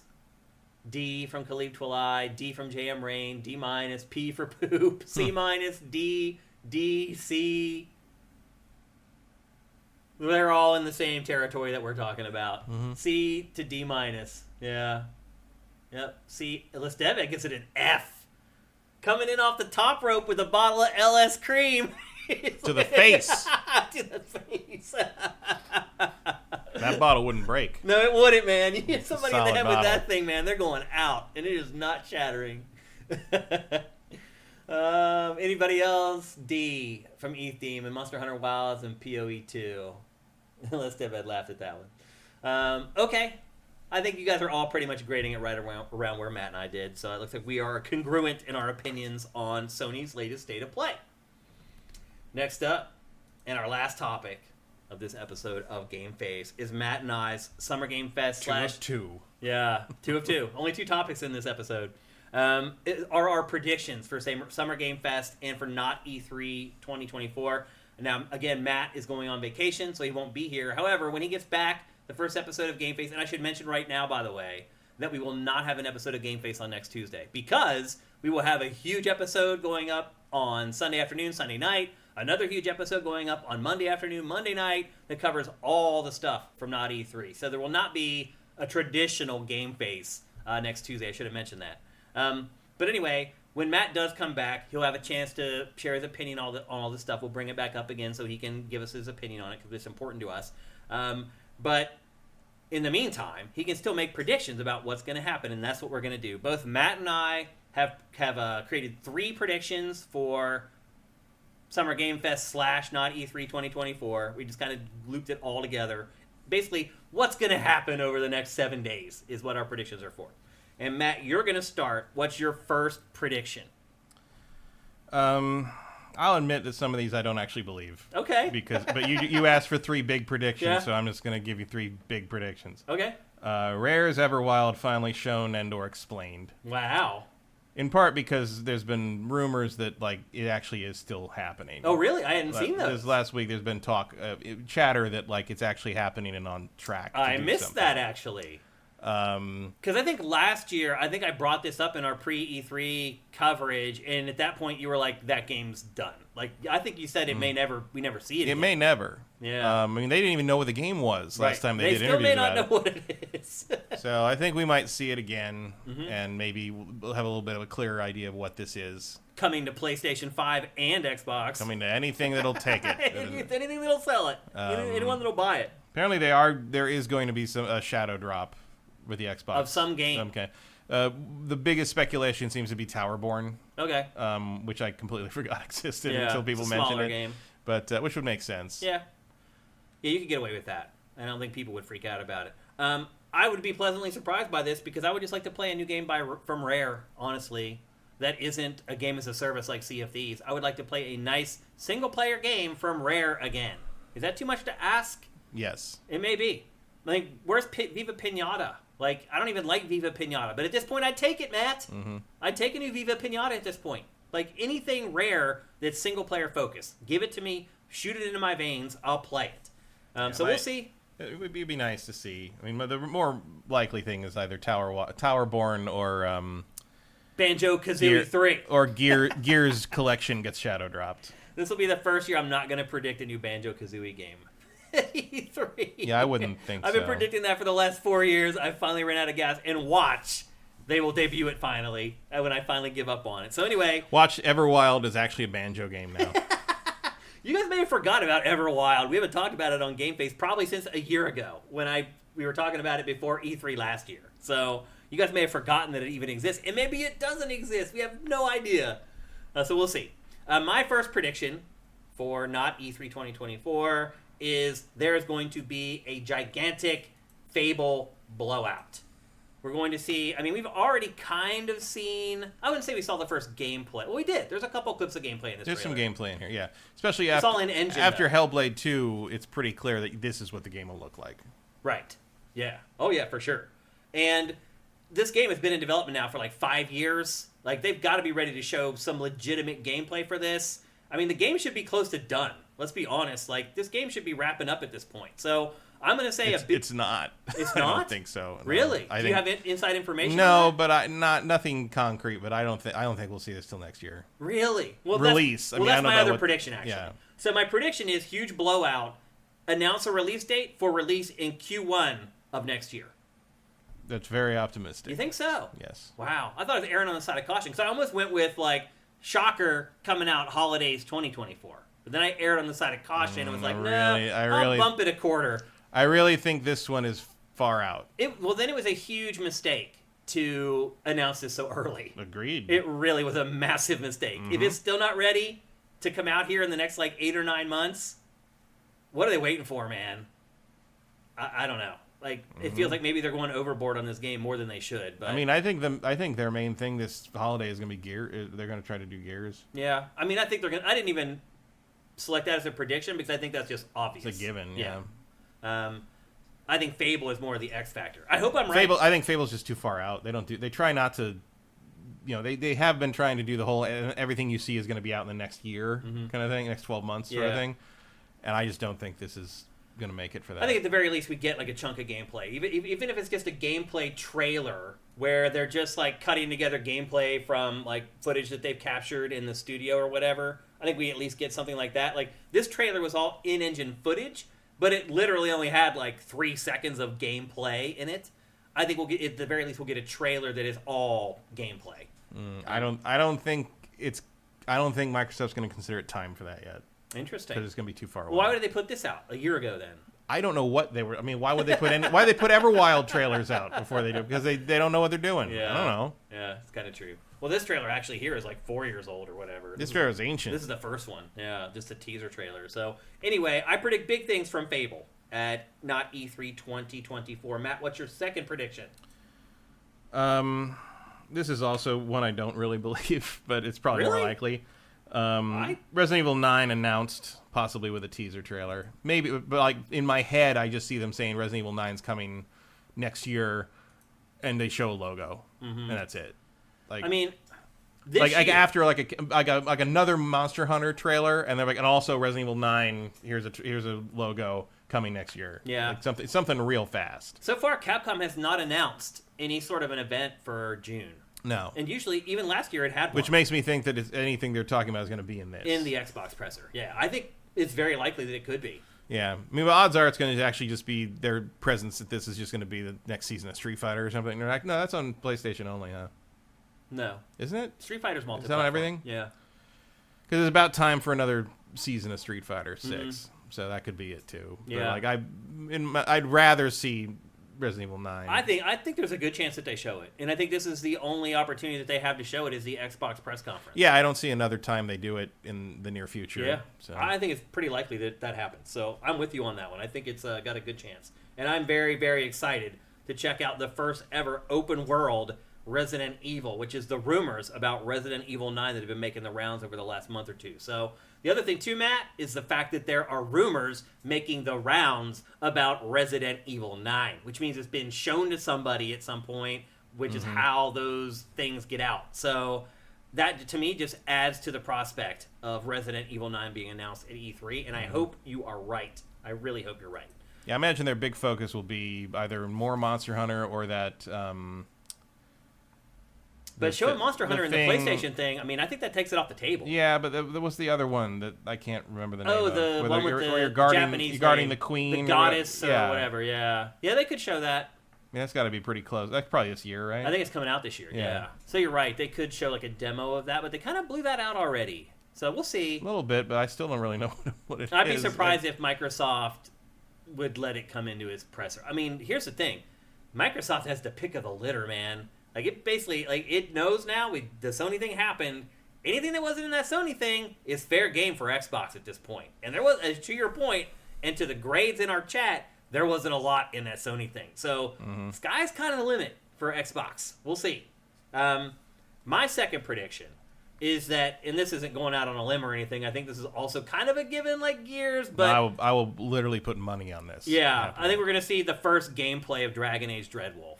I think we'll see a big developer walkthrough, probably what we'll see is a gameplay trailer at the press conference where it shows in-engine footage for the first time of combat and all the other stuff. And then I think maybe afterwards they put up like some other thing separately on EA's YouTube channel or something that blows it out, which is like a full-on developer walkthrough where there's like a 10-minute chunk of gameplay where they walk you through the gameplay loop, explain how it's going to work. I just think in general... Dragon Age Dreadwolf is going to get a huge blowout at not E3. Dragon Age definitely is going to get blown out this summer at some point. It might as well be. Yeah, why would it not be now when all eyes are on the Xbox presser? So I think, and it may even be in Jeff's thing. It may even be a case where it double dips. It might be Jeff's thing. Maybe you'll get a trailer and a release date in the Microsoft thing, and you'll get a full blowout in Jeff's thing because Jeff will give it like 20 minutes. Well, Jeff's is first. Oh, is it first? Yeah. Does he not have any further stuff the rest of the week? Not really. He has his big blowout on Friday, and then... There's like, then on Saturday, he has like the in-person thing here where you can go and play games and hang out and stuff. Well, maybe not. It won't be in Microsoft then. Or, I mean, it could be in both. Like, they could do maybe the trailer in Keeley's and then do the developer walkthrough in Xbox. Yeah, it just feels like Jeff would be more likely to give them the time for the walkthrough. I agree with that. You're right. But regardless, one of my predictions is huge blowout for the next Dragon Age. It's a long time coming. Rumors are the game is releasing this year. Yeah. So...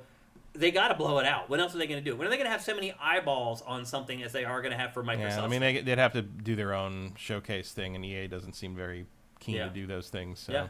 And again, as we mentioned earlier, there's no EA Play this year. Usually it does its own little press event away from downtown. Yeah. Well, it would literally just be Madden and this. Yeah, so. And they're not doing that this year. So, and again, Madden may take up a slot in the Xbox thing as well. So... I think to Microsoft, that's a big get. To us, it's not, but I think to Microsoft... Yeah, there's definitely people... I mean, they remember how much time they spent on the ESPN thing? Right, yeah. Yep. Okay, it's time for our last predictions, Matt. What is your final prediction for not E3 2024? I just tried to think of the thing I would be least interested in happening and probably most likely to happen, and I came up with Kojima explains what OD is. Okay. For an hour.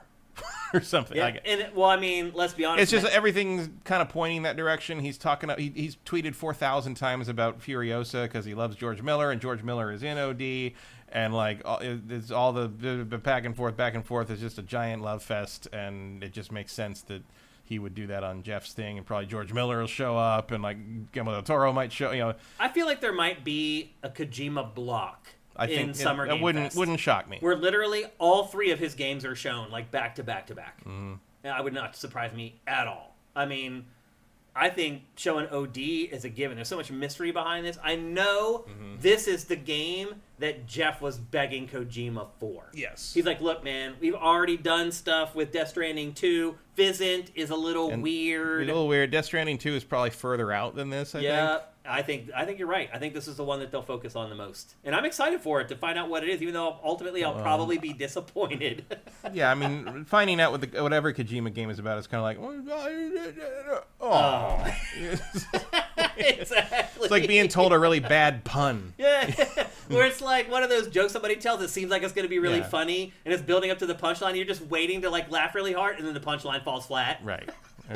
Or it's like just a dumb pun. It's like a Shaggy Dog story that ends with a really bad, like... It's a dad joke. That has nothing to do with the rest of the story. It's just, yeah, that's a good way to put it. Okay, so that's your last prediction. My last prediction for not E3 2024, I think is a barn burner, but I think it's really likely. And I predict that Halo Infinite is going to be announced for PlayStation 5. I mean, you might as well do something with it. Right? I mean, Halo on PlayStation for the first time ever. Yeah, it will bring down the house over a game that people didn't care about when it came out for Xbox. Yeah, it's like mediocre Halo is great compared to no Halo. It's still Halo on PlayStation, something nobody ever thought would happen. Master Chief on a PlayStation console. I don't know if it would be the last thing, but it might be the first thing. I think they'll put it in some spot where it would get a big focus. But it just, to me, is just obvious. This game is plenty old enough. It's sold. No one cares about the multiplayer on Xbox anymore. Yeah, I mean, I could see it being Master Chief Collection as well, but that seems like a lot more work. I just don't think there would be that much interest in playing. I think it would be huge interest in having all of Halo on PlayStation. Halo on PlayStation. Yeah, but still Halo on PlayStation. Yeah. But this feels, I mean, there's an element of this that feels like putting Infinite on it would be like good money after bad. To some degree, like it feels like, but I think it will sell better on PlayStation 5 than it sold on Xbox. I mean, Series I think you're X. probably right. I just don't know if Microsoft would necessarily admit that to itself because Microsoft has not got anywhere near its money back on this game yet. This game was in development for how many years? Lots. I mean, there's no way. So is Master Chief Collection. There's no way it's recouped its investment on this game. There just isn't, or even close to it. It's just, to me, I started thinking about it, I'm like, this feels obvious to me. Somewhat. I mean, I think Master Chief Collection would be more of a bombshell. You think people would care more if it was the Master Chief Collection? 100%. Interesting. 1,000%. Huh. 1,000%. I just don't know if a lot of people played them already, though. Even if they're PlayStation owners now, they played them back in the day. Yeah, but those are the good ones. They are. That's the key. Yeah. Like all the Master. I mean, this game isn't bad. It's not bad, but it's like, okay, so I mean, there's an argument to be made for both of them. Like maybe they do both. The latest Halo on PlayStation. Okay, great. Mm-hmm. But also, all the Halos you actually give a shit about on PlayStation, that's a pretty good pitch, or maybe too. It's the whole freaking Halo collection on PlayStation. I just think something Halo-related on PlayStation It does kind of feel like something drastic has to be done. Yeah. So, yeah, that could be it. So we'll see. Again, grasping at straws. It's always fun to try to predict stuff. And, we've been doing this for a while. We've been to a lot of these press conferences. We know people at Xbox. We know the people who work behind the scenes at these companies. It gives us a little bit, I think, more insight into what might happen, but we'll see. And before we wrap it all up, here's a couple bonus things that I wanted to talk about. Let me see the time here. Okay, I think I got time. Bonus number 1. My God, can we finally see EA's Skate game? No. Not allowed. Where the hell is it? In fact, when it comes out, it's just going to be a black screen. Yeah. You never get to see it. What the hell? I'm hoping we eventually see Skate. That would be nice. Why the fuck is there no Burnout 3 Takedown remaster? I don't know. Where's my remaster of that? People actually need to remaster and remake. Yeah. Bonus 2. Will we see new Xbox hardware? No. No? No. Not even like a souped up Series Z or whatever the hell they call it? Okay. No. Bonus 3. Name a game that will be announced as going multi-platform besides Halo Infinite.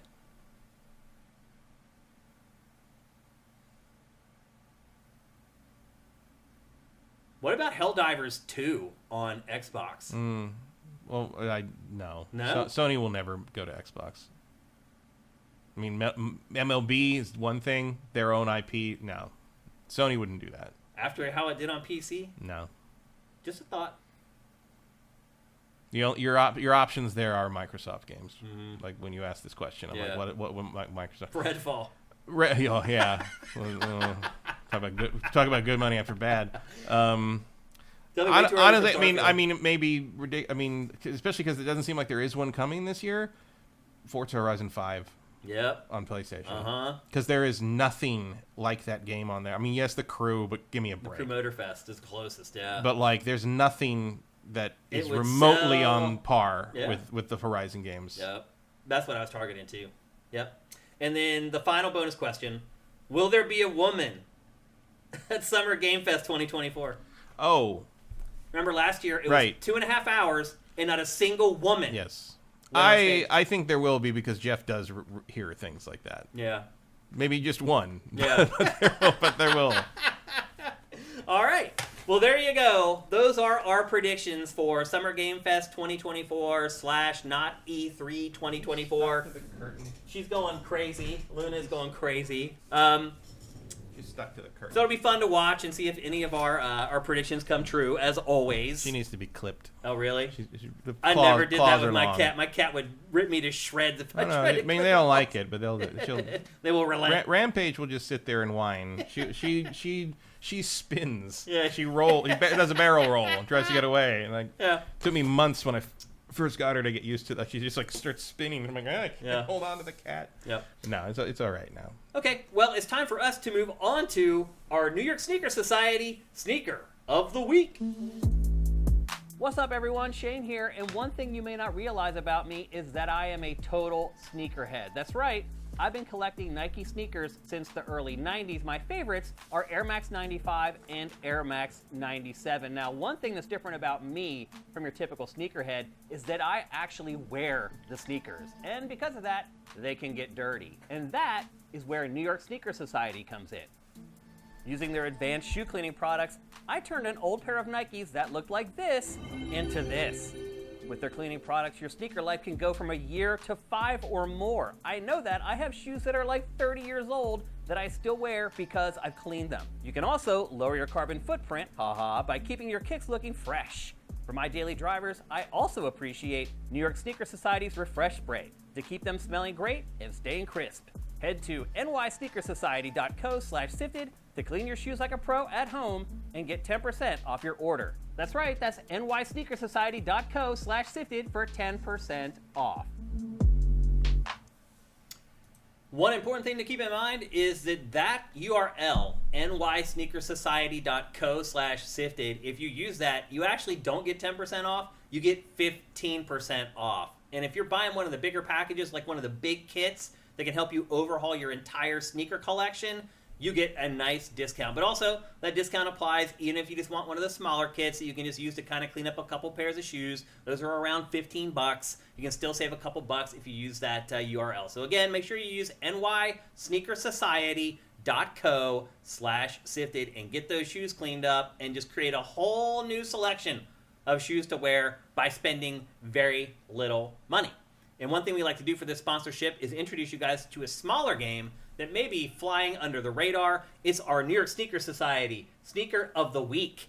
And for this week's episode 390, it is a game called Humanity.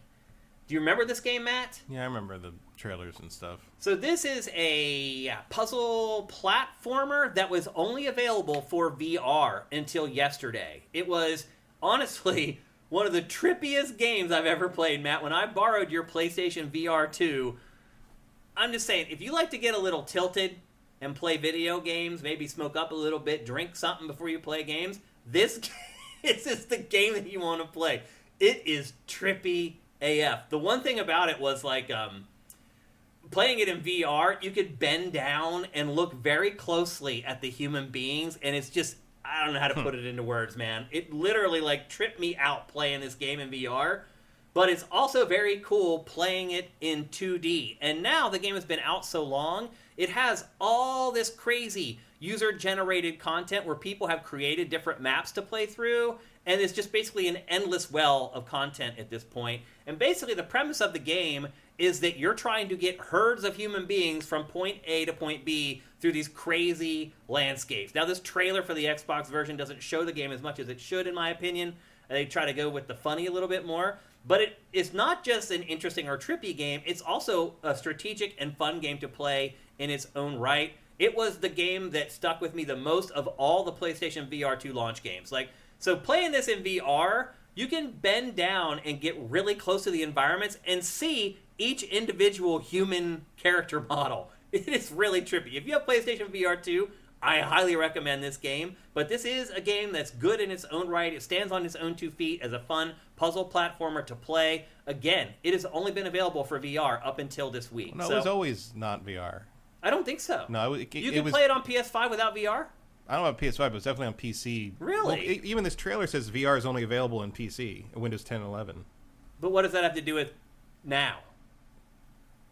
It came out for non-VR on launch day when it originally came out. Really? Humanity has always been available non-VR. Because the trailer description for this trailer says now available in 2D. On YouTube. 99% sure this has always not required VR. Huh. I thought it did. Well, it's still I think it was basically pushed as VR very hard, but I don't think you've ever needed VR. Interesting. I feel like you'd be missing part of it if you did that, but... What, you mean not playing it in VR? Yeah, it seems like that's part of the appeal. I guess. I mean, it's still a really good puzzle platformer regardless of whether you play it in VR or not. But it is a smaller game that just came out this week to a brand new audience, and so I am recommending it as our sneaker of the week for GameFace episode 390. It is Humanity. And again, you can get it on PlayStation VR. I think you can get it on PC VR. And according to Matt, it sounds like you can play it in 2D. Do you think you can play it in 2D on PS5 as well? I think so. Yeah? Yeah. Okay. Well, there you go. That is our Sneaker of the Week, courtesy of New York Sneaker Society. Again, go to nysneakersociety.co/sifted to get 15% off your order. Your last week's Sneaker of the Week was noticed by the developer, apparently. Oh, really? Who says that? Major Skittles. Well, that's great. Toon Medic, thank you for Twitch Prime, man. That's awesome. Toon Medic. He also, so wait. Major Skittles. My friend Leo is a developer. Oh, wow, that's awesome. Haunty.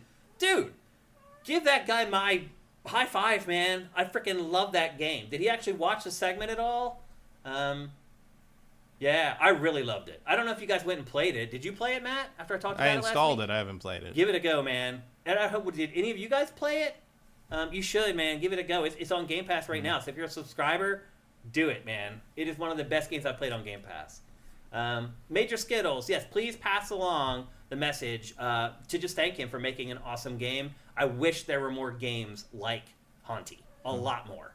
And tell him to, no matter how that game does financially, to not sacrifice his creative vision for games because he's on the right track.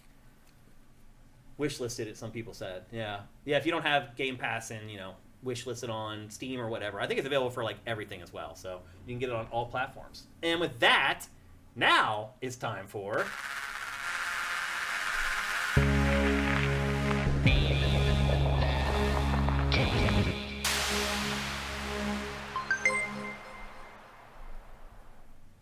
That's right, it's time for Name That Game, and it's the new version of Name That Game, where I show you guys screenshots of a video game, and you try to guess the name of the game before Matt.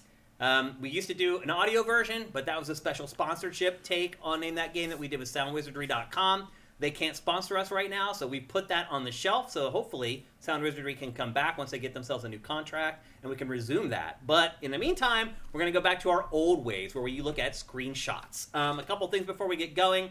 If you've won already this year, do not play. You can only win one time per calendar year. And yes, that includes winning Name That Game Tune. If you've won any Name That Game this year, do not play. You cannot win twice.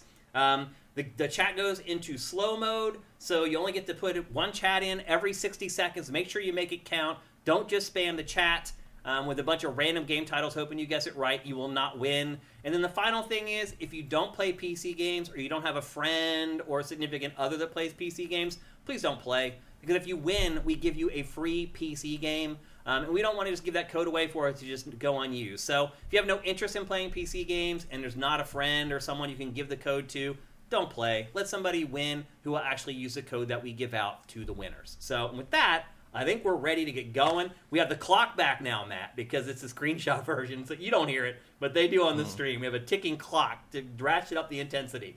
Are you ready, Matt? Sure. I hope you guys are ready. Here we go with Name That Game. Here's the first screenshot in 3, 2, 1.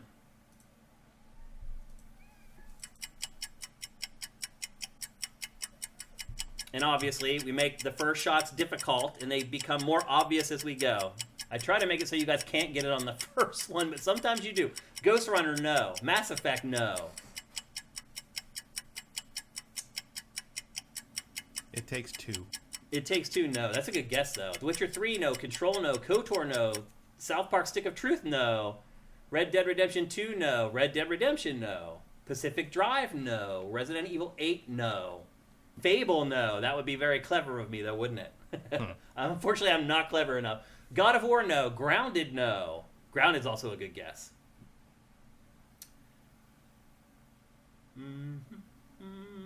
Any other guesses before we go on to the second one? As long as I make it past the second one, the rest is gravy. So I'll be happy if that's the case. Are you sure it's not Body Harvest? Not yet, man. It's not orange enough to be Body Harvest. Someday you will win with Body Harvest. I promise you that, Emperor Dread. What a shame it would be if somebody else won Body Harvest. Ungrounded, no. Any more guesses before we go on to the second one? All right, here we go. Here's the second image in 3, 2, 1.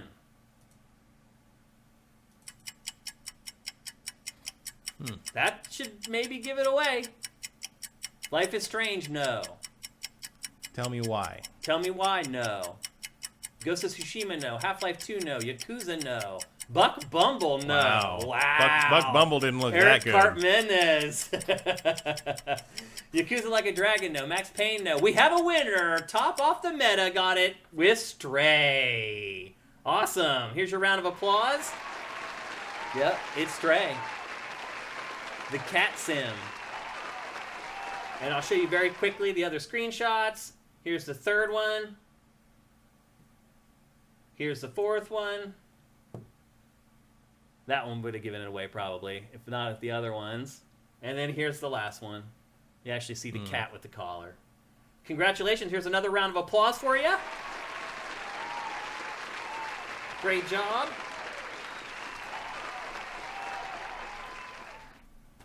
And to get your free game, you can DM us right here at twitch.tv/SiftedGames. You can DM me on Sifted. I'm at Shane. You can DM me personally on Twitter. I'm at Dinfire. You can DM Sifted on Twitter at SiftedGames. Get at us anyway, and we'll get you your free PC code. Congratulations once again on winning. And with that, we're going to wrap up the show. But before we go, I just want to remind you that we are supported 100% based upon the patrons at patreon.com/sifted. That's SIFTD. For just $4 a month, you get GameFace early, you get Pactor Factor a week early, you get all our content at least 3 days early, in most cases 4 days early. If you don't have any money and you can't afford to help us that way, there's a bunch of stuff that you can do. If you're watching on YouTube, go down below and help us out with Twitch Prime. If you're an Amazon Prime member, you can give us a free $2.50 every month just because you're a subscriber. You don't have to pay anything. It is a part of your benefit. Don't let the benefit go to waste. Give us your Twitch Prime. Again, the instructions for doing that are down below.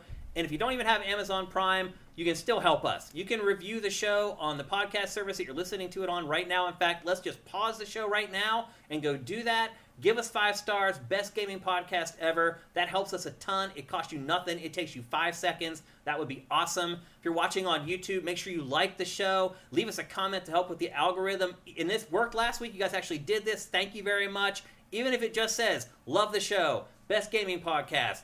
That's it. All that stuff makes a difference. It helps us bubble up in the algorithm for other people looking for video game podcasts. So there's so many ways you can help us, whether you have money or not. But of course, we thank the people who go to our Patreon and support us there. And in particular, the people who are pledging at $30 or more per month. Those are the people whose names run along the bottom of GameFace. And I have to admit, we just lost a bunch of those people this month. I'm not sure why. But I think this was the smallest number of those people we've had for a really, really long time, maybe ever. So maybe if a couple of you guys could jump up to fill in the people that bailed. I don't know why it happened, but it did right before E3, which is also weird, but I don't know why this stuff happens anymore, people. I just do the best I can. I just work my ass off every day, and I hope that that's good enough. So, again, don't forget, our Not E3 stuff coming up. It's myself, Michael Pachter, Marcus Beer for both the Microsoft press conference, Jeff Keighley's Summer Game Fest, and the Ubisoft press conference. Our patrons will be getting that stuff as soon as we can get it up, and then it will all be delayed for everybody else on our YouTube channel for a few days later. So, really excited about Not E3 and Summer Game Fest. I'll be seeing you guys on and off the site, on and off of broadcasts, on and off of shows here over the next 4 or 5 days. Also, don't forget, no GameFace next Tuesday because we're doing all this other stuff for Summer Game Fest and Not E3. So, Matt, have yourself an awesome vacation, man. Hope you enjoy yourself. Get a little R&R. Keep one foot in the game space. Keep an eye on what's going on, and we'll talk to you about it when you get back. We'll see you guys in the very near future. Have yourselves an awesome week. GameFace is up and out.